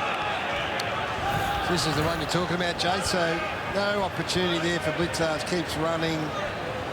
Umpire said fair enough. I don't mind that one. No, that one has to be given. But they were just a little unlucky not to get the first one, I think. There's a good struggle at the moment, Howie. Both teams trying to get early momentum. It's a great game of footy at the Cattery. Selwood. Cam Guthrie stops. Now goes towards Hawkins. You've seen a bit of that on Tommy Young there, like the backman, the defender not waiting. Taylor did that last week, didn't he? Take the front spot at the right time. So good defending, really good defending for Dougal Howard. You have to say the big key defenders, Wilkie, Howard and Joyce, have done a really good job. Yep. I mean, Cameron got 3 goals we've spoken about, but the other 2 have done a great job. Dangerfield. Higgins eventually goes to Smith. Loops it back to Close. Dangerfield, just shrugs away Sinclair with strength. Sees something he likes. Downfield. Henderson's going to take the mark anyway. Again, it's not the conventional way, is it, from a forward's point of view? Dishes off to Menengola, a little chipping ball, and this time Hawkins on the lead and on the dive marks. And you can see the frustration of Dougal Howard. He's looking around his teammates going, hang on, how is no one sitting in the hole? He's led straight up this open corridor at the ball user. This is the, well, it was a mark anyway, so they paid a slam tackle on Butler, and it was paid downfield, but he hit the target with the kick anyway. Jason, Menengola kick. We'll get another look at it, I'm sure, if Tommy Hawkins kicks this. That is clever, isn't it? Making something out of nothing. Tommy Hawkins for goal, 651. Set shots, if anything, really good from here. Hawkins has got his first of the evening, and it tightens up again. Well, and this is what I'm talking about. I'm interested to see, because they've gone inside 50 a number of times, and they've had hit marks from Sinclair and they've missed targets. It took a little bit of magic from Menengola here, and this is where they'll get better as this wears on. There's nothing really here. He gets it around the back. There's a little gap and a hole in between 2 St.Kilda defenders. That is as good a kick as you could hope for. Look at Dougal Howard looking at all those Saints players going, hey, someone's got to take the hole, boys. So they're now up to 26 inside 50s to 20 Geelong. So, again, they'll get it in there. It's just whether they can maximise it. And if you get it in the hands of Sam Menengola, you're more than likely going to. Well, he hit that great one with Cameron in the last quarter that he kicked a goal from. Now he's kicked one to Hawkins, has resulted in the goal. So his ball use has been outstanding. Up to 19 disposals, as Jason said, kicking efficiency 85% for S. Menengola. And continues to build. Hanbury having a run in the middle. Parfitt, Holmes. Inside 50-footy. Radigalia hasn't really been a factor so far. Wilkie just hacks it out of defence in a hurry. Got to be in trouble. Burns will want to get something on this. And He did well. At the last moment. He kicked it over. That's unlucky. It's stiff. Cats play on immediately. Menengola again. Drives it forward. Howard with a fist. It was good. Ross rushes it through. A bit proppy getting up for Sava Radigalia. Let's hope it's just a little bit of a cork. He is battling to run.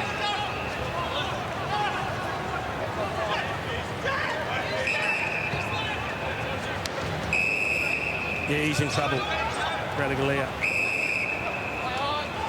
He's in trouble. Sinclair with a bit of dash off half back. And as far as Zach Guthrie was touched, play on, shrugs the tackle away from his neck. Now Radigalia is forced to try and impact the contest. As Jason said, though, he looks very proppy. Parfitt in the pocket. Can he think his way through this? Centering ball. Nearly gets through. Joyce does well. Gets a mid on it to Hanbury. He shows a bit of dash as well. Sharman tried to do the old fake ball in the air routine. Lockie Henderson was aware, though. How good was Lockie Henderson there? Sharman butters up. Sliding down is Hanbury. Sava's staying out on the ground at this moment. Now he looks like he's trying to come off, Jace.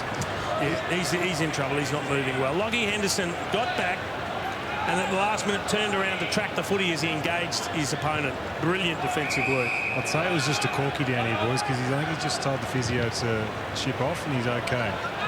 Keeps... he changed his mind about 3 times, Moons.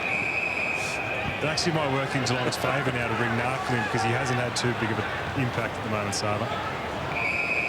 Marino and Narkle, the 2 med subs. Max King about to come on for the Saints as well. 2 possessions for Sava, so yeah, maybe a little bit ground ball stuff up in that side 50 might be the worst thing. Smith looked like he was going to launch, then drop the clever little ball forward. Menegola is really having an impact. He did set the 20. Now, I like that decision. Menegola's going to say, I broke the tackle. But he did a 720. He spun around twice. We don't want players throwing the player to the ground because we're worried about the contact when their head might hit the ground. So you've got to ping them if they're held for long enough. Third opportunity is what you're saying. There's plenty of them. Correct. I think the 720 was almost Tony Hawk style in the end. This is where they've got to be bold here, St Kilda. They've got to be prepared to take the risk. Kent, centre wing. Geelong pushing back really hard here. We can just, from our vantage point, you can see how hard they've pushed back. Blitzar's in the hole. He'll just go and pick up Marshall. Nelson Dunstall, Gary Lyon telling you what's going to happen before it does on Fox Footy alongside Cam Mooney. In a good game, 4-point margin, and Bigasava getting a bit of work done. So Max King back on the ground, jogging deep forward for the Saints. Looks to be jogging okay. The movement there, he hasn't slipped anything out of a jog as yet, but that looked a little better than the way he was moving earlier. Parfit. Simpson hand pass was a little bit slick for a running teammate in Smith. Menegola, possession 21. Guthrie tracks it back, goes back inboard. Simpson. Another one here for Menegola. 22 touches now. He is knocking up, getting and putting on a bit of a kicking clinic too, which is really good to watch. Still quieting down after an explosive start. There's an interesting kick. Anderson puts a teammate under the pump, but Buser's up to the task.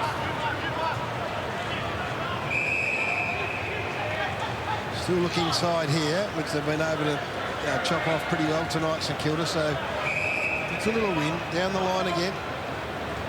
Higgins in game 2-5-2. Up and under towards close. Leaves it for the skipper.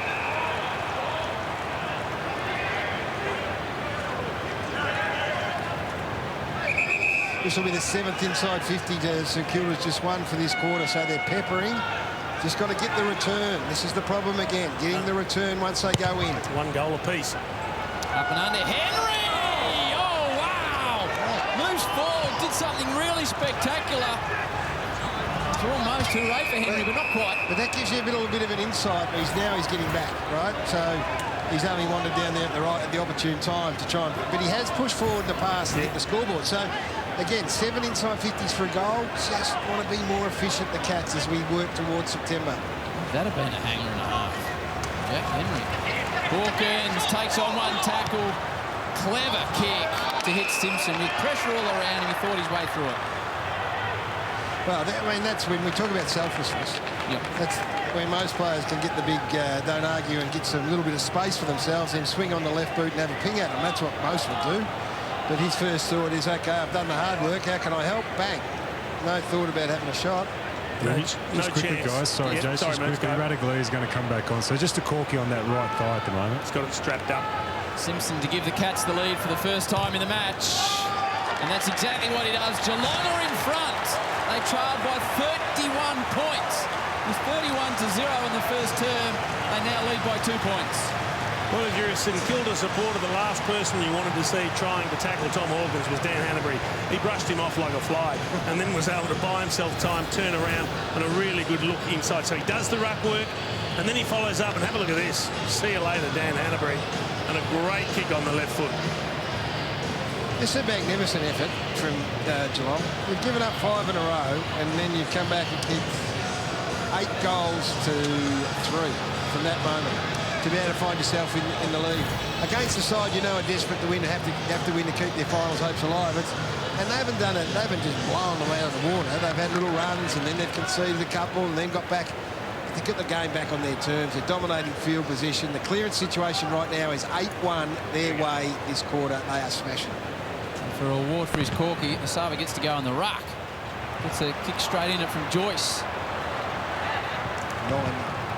Dangerfield winds it back towards Dalhouse. They're coming again, the Cats here. Holmes inches the ball forward. Wilkie had a great day.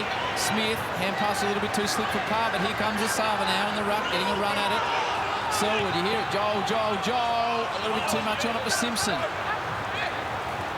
Howard streams out of defence.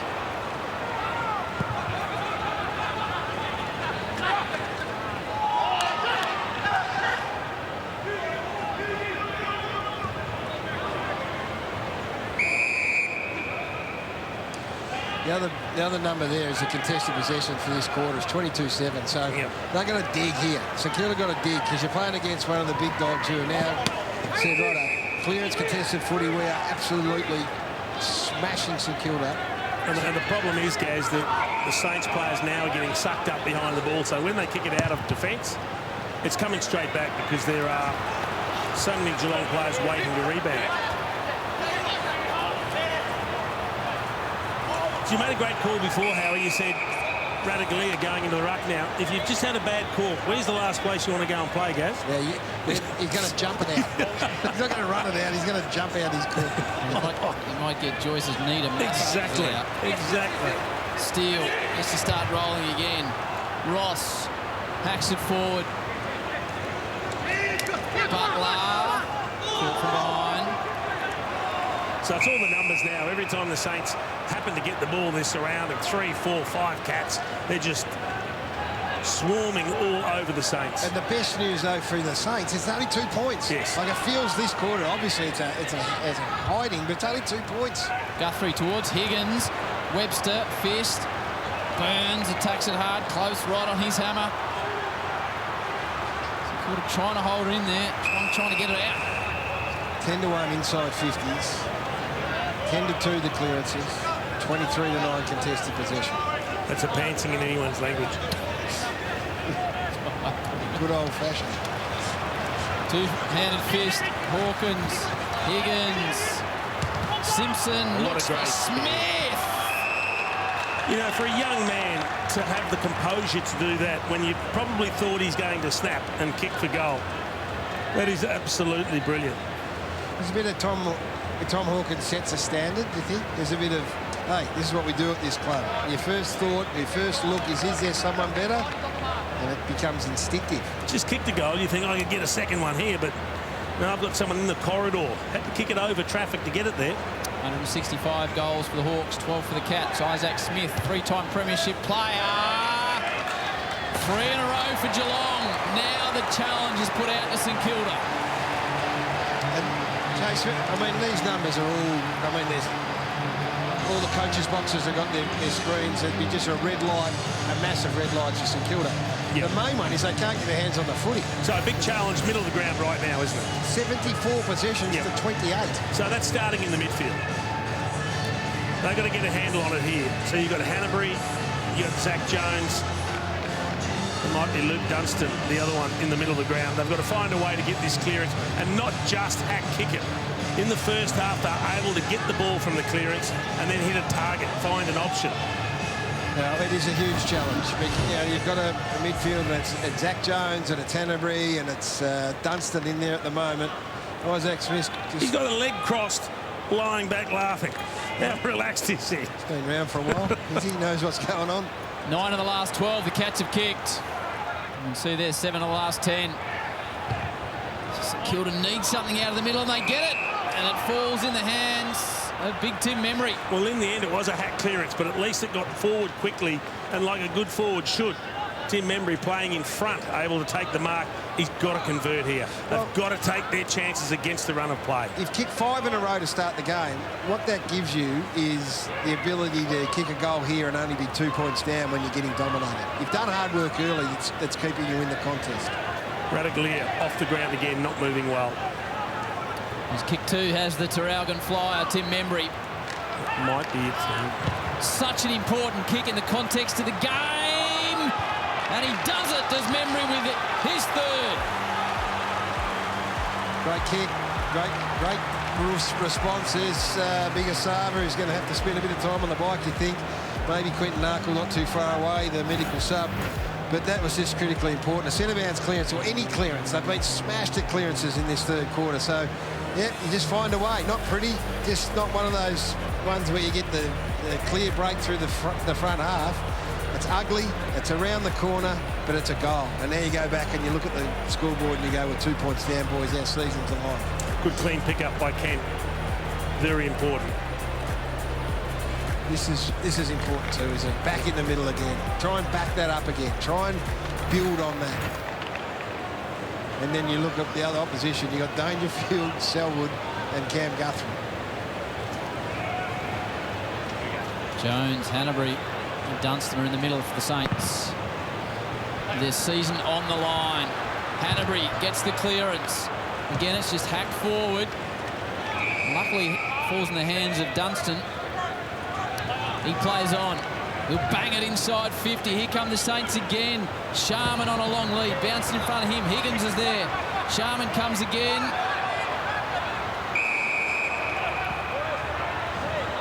Just interesting down here at Geelong, guys. Narkle still hasn't got up to warm up, so clearly they still think Saab has got a little bit to give. I can see him riding the bike, Moons. I reckon I could walk quicker. Lavarino, the sub for the Saints, not utilised as yet. Hanbury starting to get really busy now. Caulfield drops it forward. Higgins is caught behind, uses his body exceptionally well. Slick hands. Crouch squeezes one home. Saint is now back in front. So the big difference and what's keeping them in it now while they're getting dominated, it's making the most of every single opportunity. They've kicked 10 goals too. I mean, mind you, there's nothing wrong with Geelong's 9-goal force. So we've got 19 goals 6. What a breath of fresh air that is to see two teams converting and making the most of every opportunity. That's why you get such a cracking game. Field position key as well. Won the last 2 centre clearances. So it gives themselves a chance. I mean, I look at those numbers before and their forwards hadn't seen the ball. So it wasn't their fault. They just hadn't had a look at it. They've won the last 2 centre clearances. They've kicked 2 goals. It's a good sign. It's a sign of some character. And what the centre clearance does, guys, it means you've got 6v6 ahead of the footy instead of everyone having to go down and defend and then you kick it out to a 2v4 or 5. Yeah, so, I mean, we talked about the midfield dominance of Geelong this quarter, and then with Jack Steele, just the 2 possessions is one. Saw Selwood put a bit of work into him. Not sure whether he's tried to quell him. He did have 20, didn't he, Gary, with 8 minutes to go in the first half. He's at 23 now, Steele. So the power work early. Stanley, Holmes, O'Connor. Membry arrives on the scene. Now there's a chance for a quick turnover. There is Steele back underground. Hill couldn't quite get a handle on it. Dangerfield was desperate, threw himself on the footy. Opens the door for Dalhouse, only as far as Joyce. Goes back. Steele now. Sinclair, hair flowing. Here come the Saints. Through Jones. Sends it out towards the wing. Higgins, tongue out. Gets around Guthrie. Takes a bounce. Bit of flair from Jack Higgins. Brilliantly played down towards King. 1-on-1. Gets underneath it. There's a free kick. And there's the value of putting him out there. So he does look all at sea. He didn't time it. He jumped under the footy, but it's Max King, and Blitzarves does a little bit of clawing, and he gets a free kick. I love the ball movement. Dangerfield was magnificent across centre wing, but then St Kilda from half-back did exactly what Brett Ratton said they've got to do. Be brave, take the ball on, move the footy. A lot of defenders shaking their heads right now after watching that replay. More, Joseph, that was the case. Defenders will mount a protest here. He's got a couple. Huge kick, this. Both in the first term. It's exactly where he ran. You could see it a mile off. Just took it easy. How do you mean, Jace? Well, he ran straight towards the right-hand goalpost. And he leant back and he didn't kick through the ball. You've got to pay attention to your routine. You've got to run at your target. You've got to make sure you're ticking all those boxes because that hurts, that miss. There have been 3 in a row for the Saints. Dangerfield claims the mark and has paid it. Ability to just hang in the air has danger. Called to go now. Left foot banger forward. Stanley, Marshall. Stanley taps it out in front of everyone. Howard. Looked like he tried to tap it back into play, but it was never his intention. Let's have a look exactly what you're talking about, Jason. We get a good view right behind him, so he should be running dead centre of the goals. And you watch the more he gets into it, look where he's facing. Exactly where he's kicked the footy now. It mightn't look much, it's only marginal, but that's the difference between kicking it and missing it. Jason Dunstall. Wonderful analysis on Fox. Guthrie down towards Cameron. Gee, Wilkie's been outstanding. Cameron's got 3 himself. Sinclair needs to be good. Kent bounced off his chest now. He's got a couple of problems. One named Stanley, the other named Parfitt, and they get him. The sort of forward pressure they need. Sinclair been great as well. He's provided plenty of that run off half-back. Cats will keep coming.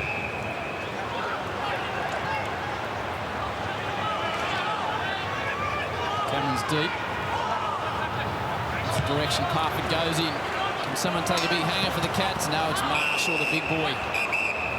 It's not Bree Stanley to compete there. Oh.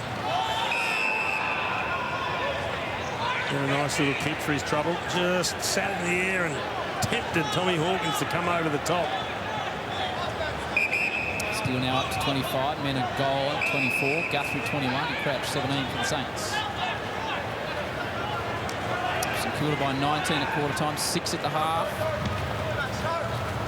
Geelong got in front after the goal from Smith, but Membry and Crouch 2 in a row. Oh, that's encouraging. That is encouraging. Long way from home, though, for Big Max.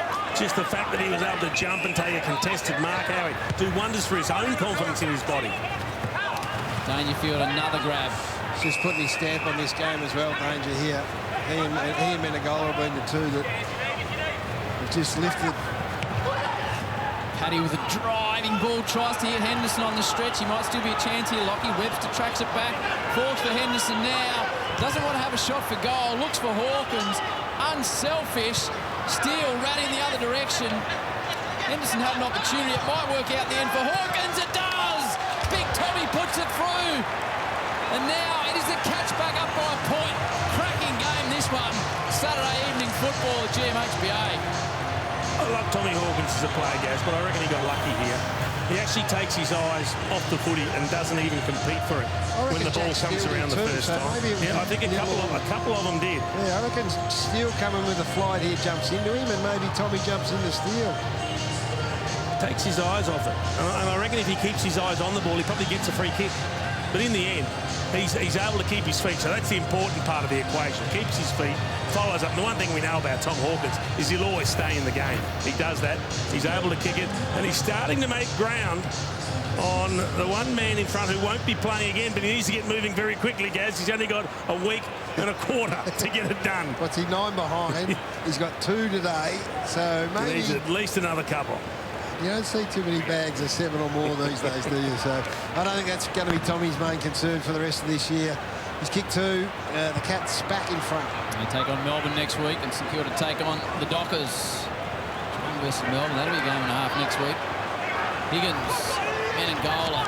He's dominating this game now. Down towards Dalhouse, gets through him. Cameron just flows onto it, takes on Wilkie.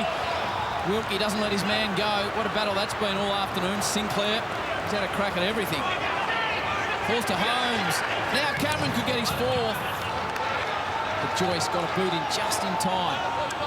Well, the thing that's made them really hard is, from a clearance situation, is that they're defending all the time. They win clearance and all of a sudden they're under the pump in the back half, and they've got to go the distance to score at the other end.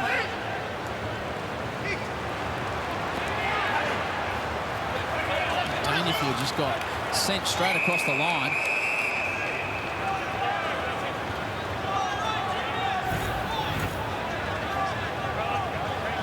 Kind of don't want to smother with your leg, and after he had the kick, the leg trailed through into the legs of his opponent, and that can be rather nasty.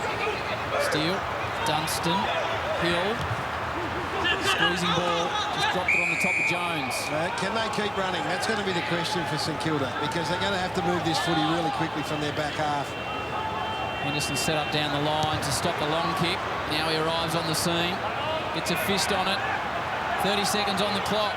The Cats lead it by 2 points. And just chip it around.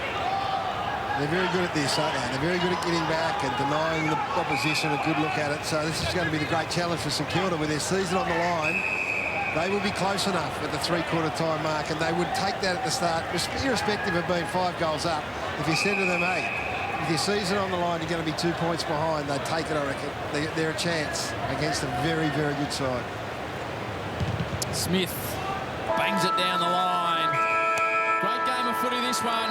In old-fashioned parlance as the Saba comes out. Don't go. He went inside 5 times, they kicked 3 goals, and that come in the back half of that quarter. So this is huge. It's season on the line. There's so much at stake here.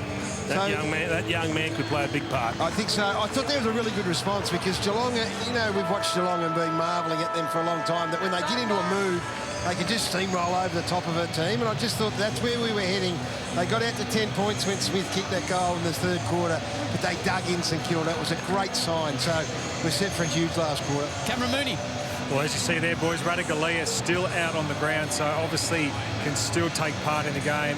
Quinton Narkle's still in the shirt, so we didn't see any change there at three-quarter time. And I suspect on the back of the only other ruckman they have is Blitzarves. And with him matched up on King, they obviously want to keep Radaglia out there. All right, final quarter coming your way from GMHBA if you're in lockdown. Hopefully you're hanging in there and enjoying a little bit of footy on a Saturday evening. Dunstan with the initial clearance out of the middle. Menangola has already had 26 disposals. This will be his 27th equal steal. And numbers aren't always the issue. It's the way he's used the footy, how he's been superb by foot. Colin Jasny, long ball forward. There is Radaglia and Cameron. Wilkie been outstanding. Ross, this is an important kick. He gets it, he drops the handball. He's done from behind. Higgins gets him. Ooh, he was lucky. See, that was interesting, wasn't it? That's nervy. Could have picked him off for holding, and then you could have picked him off for in the back. I think he said he'll have $1 each way and throw it up. So the Cats pressing early. Close, dangerous around goal. Sinclair giving everything all day. Off the ground is Steele. Dalhouse, 1-2 to Guthrie. Clever, close. Can't get out of Steele's tackle. Guthrie went a little underground job. Only got as far as Hill. Smith's got his former teammate. They just sort of wrestle each other across the line. Don't underestimate the Jack Steele tackle. I reckon 9 times out of 10 you get sold there and you get stepped. But and that's what he does. He just decides that he's not going to, makes a decision. He's going to have a big role to play. Hawkins grabs it out, gets it on his boot somehow to Isaac Smith. Wobbles it forward, it was touched. Dangerfield hits it with power. Look at that. To Menangola, the two men that are really firing Geelong combined. As much as we've spoken about how good Menangola's been with his possessions, with his use of the footy, and he's already kicked a goal, his ability to find space, to find dangerous space, and to read the way the play is going to unfold is exceptional. 16 contested possessions from Dangerfield's been handy too. What an afternoon he's had. Menangola kicked the opening goal of the second term for a second. Just hooked it. Got to find a way to get field position. Yep. So if they can get, I mean, they've been defending a lot since half-time in their defensive half, which can be tiring. When they did get field position from centre bounce late in that third quarter, they looked dangerous. And the calls are Webby to Webster. Goes to Ross. So got to keep going here, keep moving. McKenzie. Can they progress it past half forward? It's a reverse torpy from Hanbury. It's actually a really good result. It is. That's as good a result as they could have hoped for. We have a look at what this game means to both teams. So the Saints have to win both games and hope other results go their way. If Geelong win, they go top the table. But if they lose and Brisbane win their last 2 games, Geelong have got to may have to beat Melbourne next week to hang on to a top 4 spot. So it shows you the importance of this game. Massive game of football. Guthrie tracks it along the line. Ross. Gone this time. Oh. So the courage to run comes into it. And this is, Hanbury is that player, but he's only had his first game for the year. Can he keep running? Can Zach Jones? Can Jack Steele? We know Menangola. We know Selwood and Dangerfield will. Membry sharp to Kent. The former Demon wobbles it to a dangerous position. Sharmany's there. King tries to impose himself. Henry had a tough start to the game. Worked his way back beautifully. Smith, not the distance of Menangola. Another possession for Sam. Membry with that double foot jump. But Isaac Smith and Brad Hill matched up with each other in this last quarter.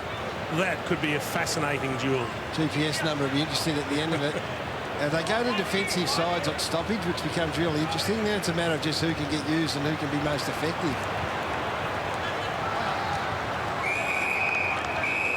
It's all right, they're one-on-one on this side of the ground, which you'd expect them to be. But when there's a stoppage on their side, Hill goes defensive side, Smith goes defensive side. So they separate, and it's just a matter of who can get the ball in their mitts.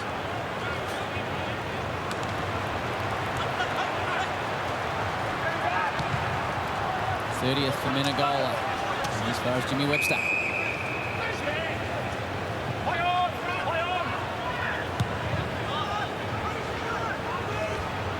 Marshall and Stanley can beat. Hanbury has had a very good return. Danger gets the free kick against Big Graham Marshall. Jeez, he's got a good return from getting in and under today, Gaz. Well, that's why he's up at number 20, contested footy. He's as desperate as any player. 20 out of 24 contested for Paddy Dangerfield. Sometimes being the first one in and under doesn't always get the reward. Often you get caught trapping the ball in, you can get pinged, you can just get no reward and have lots of ball ups. But he's actually won possession doing that and been able to feed it to teammates. Oh, big clash there. It was Collar Jasny and the Saints still down. It was McKenzie. He's up now. He nearly copped a running headbutt. Can't be good for anyone. Running Liverpool. Out in the full though. Here's a chance for the Saints. This is a chance here. What can they manufacture? King hasn't, as we've said many times, since he's gone off the ground, hasn't looked really strong in the contest, but that could have been bad. It was nasty, wasn't it? Can he take some attention and someone else bob up here? Membry chips towards King in the pocket. Gets hands to it. It was a bad result for the Saints. Well, you could see what Membry was trying to do, Howie.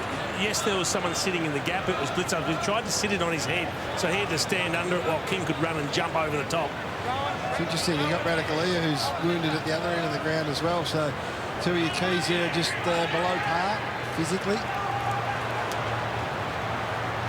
Dunstan, Selwood hustling and hassling each other.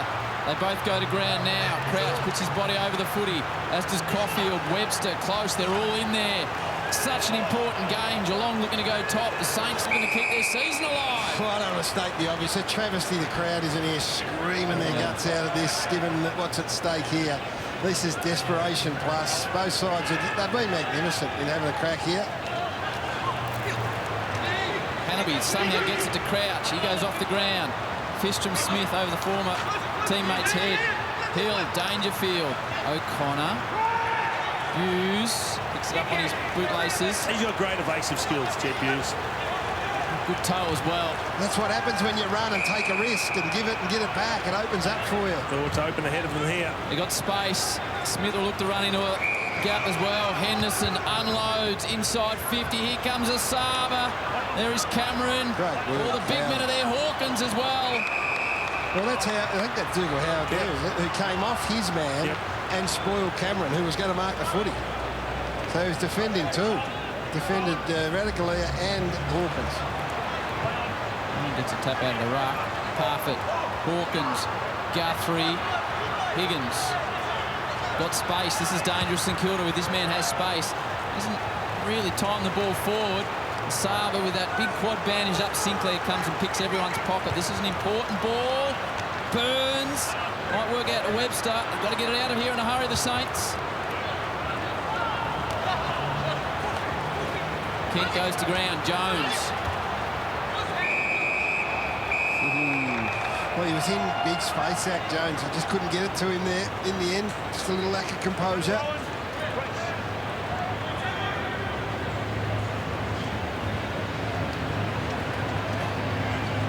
Goal is up to 32 disposals now. Cam Guthrie, left foot slider. Hawkins on the dive. But it's like the third quarter here in terms of you just can't get your hands on the footy, the Saints. So when they do, they look as if they may threaten, but they've had 43 possessions. Geelong 33 uncontested possession to 7 for the first 8.5 minutes of this quarter, which is a worrying sign. Going around the corner. So he'll take his time, get his breath back, get the angle right.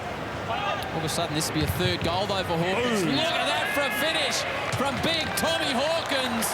Free for him, and Geelong just gapped the Saints. We're in the second half, Jace. Yeah, and this is, I think, correct me if I'm wrong, Howie, it might be the first time they've been a couple of kicks down. Yep. So have they got an answer left in them? That's the thing we're going to find out, because since half-time, Geelong have had the game on their own terms. They're playing their game. They're a possession team. They love to dominate possession, and they're doing it uncontested and contested. And they're playing the game in their forward half.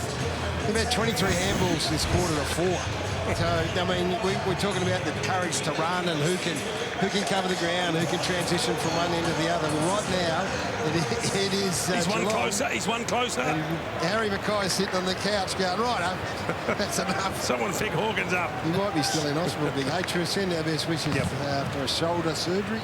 That's to a game-high lead for the Cats of 9 points. They trailed by 31. 31 to zip it was in the first term. The Saints off to an absolute flyer. Jones stopped and started.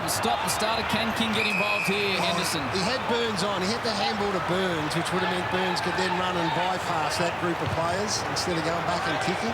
Geelong with the answers at the moment. Can St Kilda respond? Can they keep their season?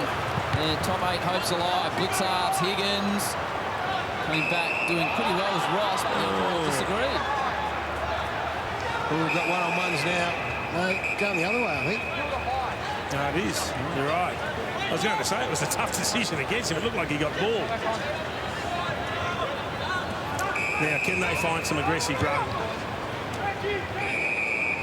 This is where they got stuck, though, isn't it? They get it to halfway okay, and then Geelong just so good at setting up long down the line. 2-on-2 inside 50. They go in that direction now. Or downfield. This is a big decision. McKenzie was felled after he got rid of it. Well, Simpson it is, and that is a bad blue because they had big numbers down there. Blitzards in the hole. I reckon we're getting soft with the downfield free kicks. If you just... You know what? That actually deserves it. That actually deserves it. But as a general rule, I think they've been far too forthcoming this season. Just didn't need to do it. No. Little Sammy Simpson just didn't need to do it. Big kick for Sharman. He's kicked one and shown in his short career he can nail a goal from a tight angle. Cooper Sharman. His biggest kick of the afternoon. Kicks it across the face. Sliced it. I like the look of him, though. He's just with a limited opportunity. He looks like a player. 8-point margin.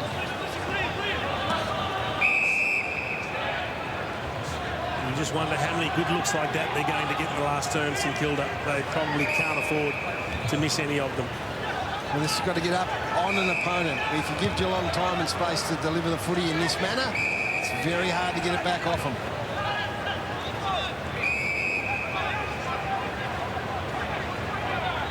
Neither medical sub, Narkle or Clavarino used as yet. Simpson bustles forward, socks up towards Cameron. Hughes runs onto it, tries to break the tackle. Close tried something a little bit special. Tried to flick it forward, comes and gets it again, but he's taken across the line. An awkward-looking movement. It's just having the view of the whole ground here, as you're seeing, you're getting a really good sense of who's running hard. And Higgins had got that far ahead of the ball then. He was 30 metres on his own if they were able to win possession centre wing. Joyce tries to go off the ground, spills out the back of the pack. Sinclair. Simpson feigns the hand pass to Holmes, hits Selwood. Here's problems for the Saints. Selwood drops it forward. Big fist away from Howard. Had a bit more space than he thought. There's 3 Cats there. He mops up his own work, though. Really well done by Howard. Now Jones puts it under his arm. Advantage will be paid. It is. A scuffle on half-back for the Cats. Butler. He do some damage on the scoreboard. Just puts it out in front of a teammate. That's Crouch. Higgins arrives on the scene. He's ragdolled by Blitzards. Maybe a touch too aggressive. Yeah, but good, though, from St Kilda. You got to ask this question. You got to keep moving the footy and ask the question of this Geelong defence. They bomb it forward now. Oh, this is very good because it lands in the hands of Sharman if you're a Saints fan. And this should bring it back to a 2-point margin as Joyce looks a little bit crook, to be honest. Well, Tim Membry was waving his arms madly because they had a 2-on-1 down in the goal square. There was only Jack Henry left, wasn't there? He just had to get it there quickly, Moon. Sorry, Jay, it's a great decision because King just came off for a rest as well, so they couldn't bomb it down there, so they moved it really smartly. Sharman for the first goal of the term for the Saints. Squeezes it home, back to a 2-point margin. I like this boy, Jace. Here's the injury. Let's have a look and see how this came about.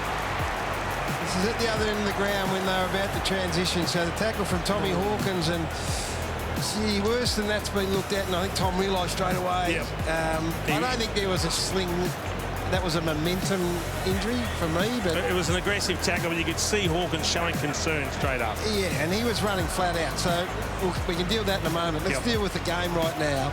This kid just sees it. He sees it. We spoke to Brett Ratton, and he said about 10 weeks ago he's playing, I think it was Sanford reserves. But sometimes you just look at a natural forward that can see what unfolds in front of him, and we got game on here. So Joyce is in a bit of a bad way. This is Hawkins with some momentum from behind, takes his feet off the ground. He dives to tackle him, doesn't he? So everything's going forward. I would put it down to momentum. But anyway, we've got a game here. Goal apiece for the term. So things have just turned slightly. Now we get a free kick, which decides a centre clearance. Can they hang on to the footy again? Crouch hits a target. Oh, hello. Centre half forwards Dunstan. Higgins wants it really deep. We've got one spare out to the left here. Come in this area now. Marshall's got a task and a half. It's a horrible Take kick. on the runners. Didn't like it, Jace? No, it was a horrible kick. Kicked to a 1-on-2 in the end. He had options on the other side. He wasted all that time and then kicked to a really poor contest. I think it was McKenzie who was on his own, Jace. On the other side of the ground was on his own. Higgins. So Saints getting rest of the free kicks at the moment. Oh, you're kidding, he said very politely, Tom. Well, this needs to be a good kick. Takes off a real bite, but it works out okay from the boot of Howard. It has opened up the ground. Burns through the middle is running hard. So we asked the question, did they have the runners? Well, the runners are starting to appear a bit here for St Kilda. Webster, sweeping hand pass. McKenzie ignores Sinclair, tries to measure something on the left, and it's Higgins. Here comes the Saints now. Kent. Goes inboard, and there is Kent. So they've identified, they just started now to identify the players that are spare. Yep. Games, well, in the last quarter, it's been a ferocious pace. It opens up, and if you've got the composure, you will find one more often than not. If he hasn't got the journey, landing it on the goal line doesn't help. Rides it with everything, just Kent across the face. A bit of action down on the bench as well. It's a one-point game. What's happening, Moons? Yeah, sub's been made. Guy Clavarino's just run onto the ground now, so the sub has been made. So it's Joyce out with concussion protocol, it looks like. So Oscar Clavarino, who's played a few games and will play as a tall defender, so like for like, really. 8.5 on the clock, 1-point margin. Geelong looking to go top. St Kilda looking to keep their finals hopes alive. It's incredible. It's a one-point game, Howard. With one game left in the season and spots up for grabs in the top 4 and the bottom part of the 8. It's an unbelievable finish to this game. And normally they'd be roaring here at the Cattery. Sure, the Saints would be happy to be playing in front of no crowd down here. Hopefully we get crowds back soon. Dan Hanbury, who's, you know, he's come here on a big contract. What he does is run and run and run till the end, and they need him to, because right now they're outside the 8. Another 2 points. Man, it changes big time, doesn't it? And it looks a hell of a lot better. Not so great for the Cats. They'll try and find something from Brad Hill in this last term, the Saints. He's only had the 7 possessions for the game. He's got to get himself involved. That'll work from Guthrie to Selwood to close. Hawkins running back with a flight. Cameron's there as well. It's kick 3, Jeremy. And a big first half. That's a clever hand pass from Hawkins back towards Selwood. Gets through Dunstan. Here come the Cats. Simpson. He's had a fine afternoon. Back to Hawkins. Steps his man. Oh, kicked it straight to Webster. He didn't expect it to come his way. Oh, jeez. It's on now. I mean, one mistake could cost you a spot in the final series. That's where we're at right now. So you can find out plenty about players in these instances. Marshall, Jones, Burns, saw something. And it's the Dalhouse. Hughes, Dangerfield, missed him. Well, Jack Steele's down here at the moment, guys, pacing up and down, trying to get back on. Maxi King's finally trying to get back on as well, so they've got a couple of stars to come back in now. And Mooney alongside Gary Lyon and Jason Dunstall. Saturday twilight footy on Fox. Guthrie got an important hand in, stopped the run. Simpson. It's been good, Simpson. Done a lot of good work skirting around the packs. Cam Guthrie drops it into the pocket. Howard's important here. Lands on the head, straight to Dangerfield. Oh, it's skinny. Oh, yeah. Cam Guthrie, 10 possessions in about half a quarter, being huge.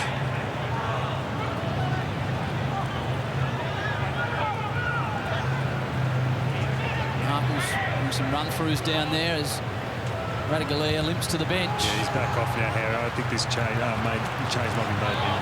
Well, what a man to inject wounds if he can. Not Sparkle Narkin with 7 on the clock.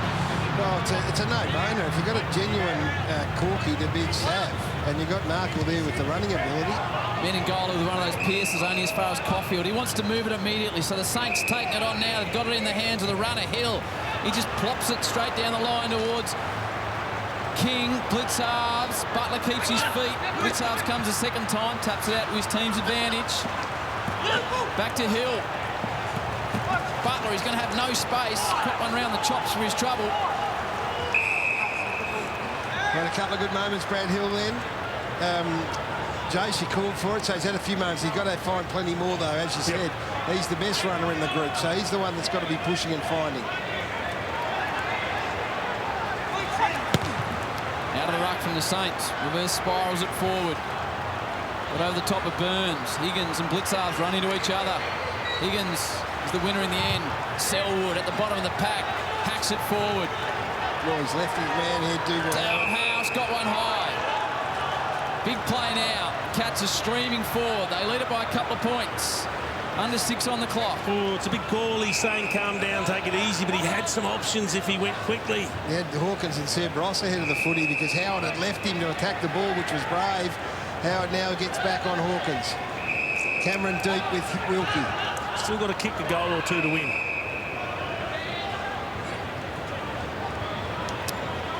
Cam Mooney, movement on the bench. Markle's just taking the shirt off, Howie. Good call. So it looks like that change has been made. He's just doing a couple of warm-ups, and I think he'll be on. Yeah, you can see Asava still sitting on the bike, but it's wooden. It is not moving. Selwood drives it forward. Stanley with a contested mark. Now this is a moment. I'm just trying to look at Rowan Marshall. Yep. I don't know, was he? I couldn't see. He wasn't off the ground, was he? Stanley walked through the middle of the ground there about a minute ago. Well, I'm trying to find the opposing ruckman, and just slow to get to him. And that's the mark that Stanley has to take. So he gets McKenzie one-on-one. Too big, too tall, got to take it. Can he go back and give them the breathing space now? Kicks this, the Saints will need 2. Reese's kicked 1 in the first term. Doesn't want the responsibility. Goes back and across to Smith. Gee, that's strange. He was in kicking distance. And goals are coming at a premium, and there's still 4.5 minutes on the clock. Give up a lot of ground now, back to Henry. So the set shot goes back to the middle of the ground. They go all the way around. So what they do get, though, is they've sucked all of the St Kilda players up the ground. So there's no structure ahead of the ball for the Saints if they do win it. And they can burn 30 seconds here. Lockie Henderson. Everyone in one half. I want to get your thoughts on Radaglia. Maybe I'll go to when we get a chance with Cam and Narkle, who still hasn't got off the ground. It's admirable that they've given Sav every opportunity.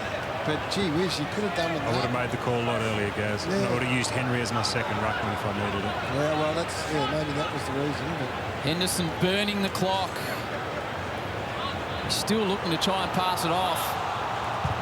Unloads does Lockie Henderson right to the teeth of goal. Dangerfield! Of course it's Paddy in a pack. He splits it, takes the grab. cometh the moment, isn't it? Just judged it better than everyone else. Well, because he wanted to. Because he said the game's on the line and I'll do it. And What sort of kick is he going with? Been a superstar for so long. Around the corner on the left.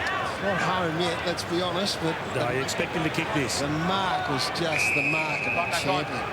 You've got to go back 2 metres, Cal. Plays on, Dangerfield, hooks it round the corner. Paddy with a big blow late for the Cats. He's been good. 28 possessions, 22 of them contested. That's a power of work, and you can throw 9 clearances in amongst it as well. Now he adds a goal. So when you're 2 points behind, you've got a top 4 spot, you know, in the balance. You're playing against a team who's playing for their life, and the ball comes in and it's going to drop. I mean, this is what separates good from great, great from all time. And that's, you know, the opposition's there. It's genuine. It's packed. It's disappointing defensively when you've got 3 tools down there. They're all watching. They're all watching the mark. Of course it is. Seb Ross is the one that's got responsibility. He's not looking at the ball here. But he just can't. Seb just says, OK, I'll now play in front, try and deny him space and loses touch and contact with him. And he's just he's a superstar. That's why he is a superstar. Saints need 2 now. Selwood tracks back after it, gets over the top of him. Hooks it to the outer side to Dangerfield, who'll just slow things down. Well, they've got that bit of breathing space that Jace talked about, so now they can. Now they can try and milk a bit of time. It's been impressive, hasn't it? Well, he said no. He looked back. I'd be going backwards. This is where you really spread the ground and you can start chipping it around. They're looking to do that. Good option. And he's got Blitzarves here as well, so yeah, this is a very, very professional outfit. Very professional. They've clawed back from 5 goals here. Let's not forget that. They gave the first 5 up of the game. It's a team that knows how to win games, Gary.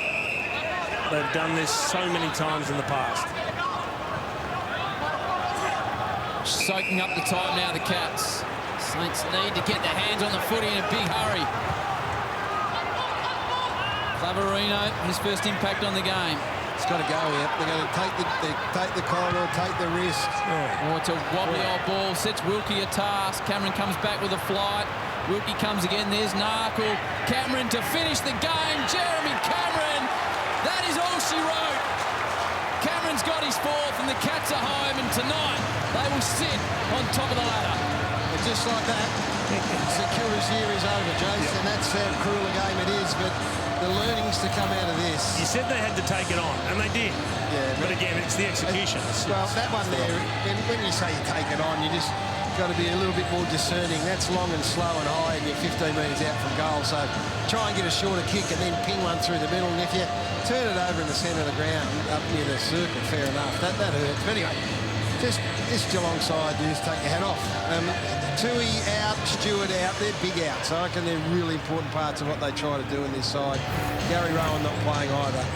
They're a good side. Didn't touch the ball there, but Narkle's body on Wilkie allowed Cameron to come through and kick it.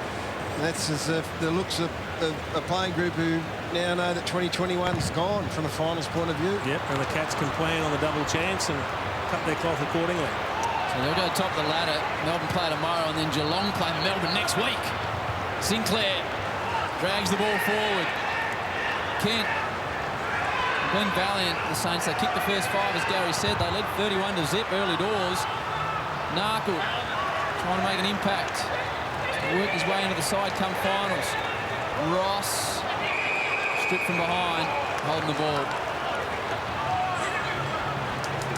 They get out without an injury, apart from Asava, obviously, who's, we think that might be just a corky, so we expect that to come up okay. So they'll hope to get a few back. I'm not sure Mitch Duncan, where the Moons knows. I think they're hopeful that Mitch Duncan will be back within a week or 2. Hoping first final goes, I think. Yeah, well, that's huge too. So they've rested a few. They've given players a rest here and there, and they've timed their run, and they're in pretty good nick. Of course, they'd love to have Tom Stewart. I mean, that's the big news today, that he's going to have some surgery and his season's over. That's as big a loss as any team, but they've got some players to cover.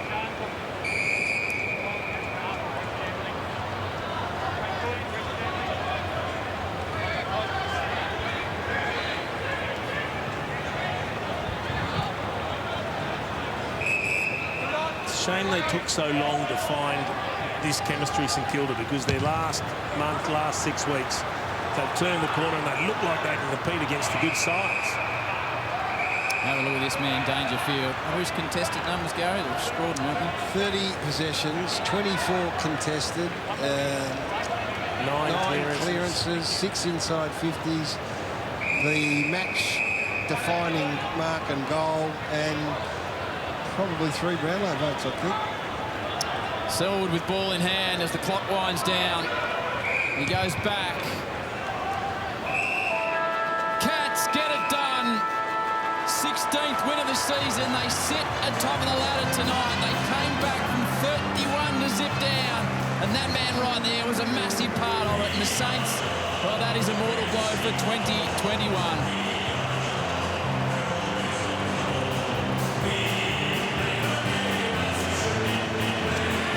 Chips in, we know that. We know the Cats have gone chips in this year, and you admire them when you've been around the mark for a long, long time, and then you go to the trade table and you drag Jeremy Cameron into your lineup, you drag Isaac Smith into your lineup, and you drag Sean Higgins in. You're sending a pretty clear message to the rest of the footy world that you are very much in contention, and here we are after 22 rounds of a 23-round season, and they are sitting on top of the AFL ladder. I know that counts for nothing, but all that's doing is putting yourself in a position to try and cash in what you've done in the off-season, and you just take your hat off to them. You just can't speak highly enough about their professionalism. They conceded the first 5 goals of the night, and St.Kilda were playing a great brand of footy. They looked like they could do anything. Their confidence is up after a good win over Sydney last week. The Saints are playing for a spot in the 8, and they bring everything. But then they're able to steady. They find a way to fight back into the contest in the second term, and then they own the third. And then it's a matter of just slugging out a tight finish, which they are the masters of doing. And look, the Saints got to that 5-goal lead on the back of that, not that man, or yes, that man. Jack Steele was superb. The man we just saw earlier was Max King, and this is, with you, doesn't matter how you sum it up, he had a big impact on it. Let's go down to Cam Mooney, who's with, the man that lit it up tonight. He was the man of the moment, wasn't he, guys? Paddy, 5 goals down early on. How'd you fight your way back?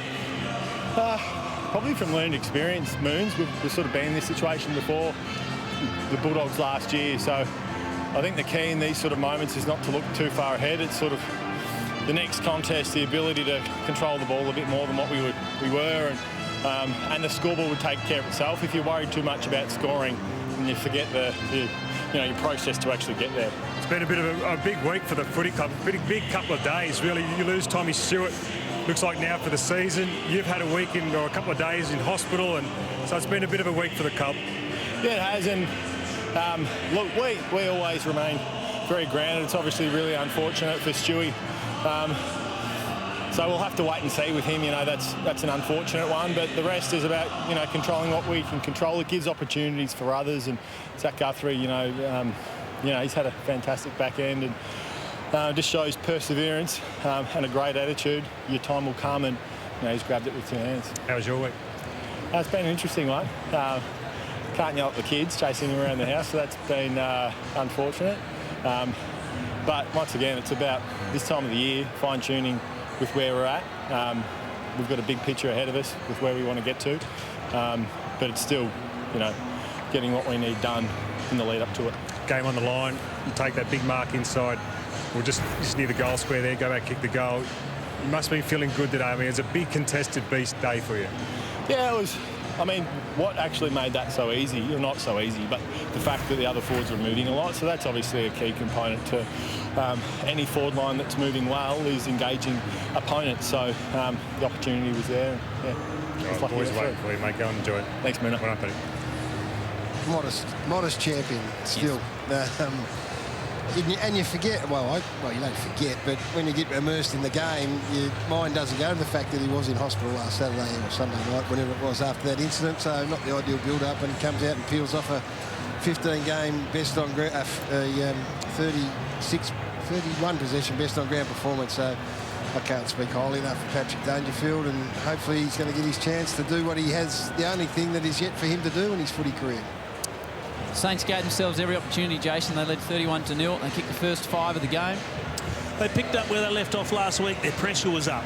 They were converting when they went forward. Max King looked alive. He was marking everything, kicking goals. He gets injured. It takes the structure out of their forward line. All of a sudden, Geelong are back to their old, we'll mark our areas, we'll peel off when we need to, instead of the way they were separating with King there and then looking for him with really good kicks that he could run and jump at. Things started to change. They hung in there as long as they could. They made a contest of this. They fought all the way to the end. But it was just a little bit of class and poise at critical times, which Geelong are so renowned for doing. Guthrie 36, Menegola 35, Dangerfield 31, Higgins 26. Jeremy Cameron kicked 4. What a return that is to bring into your team. Jeremy Cameron, Gary. Yeah, he was great when they were just, not quite going along on probably half rat power. He was the one that was still able to hit the scoreboard. Here's the Cats, 16th win of the year. They're on top of the ladder right now.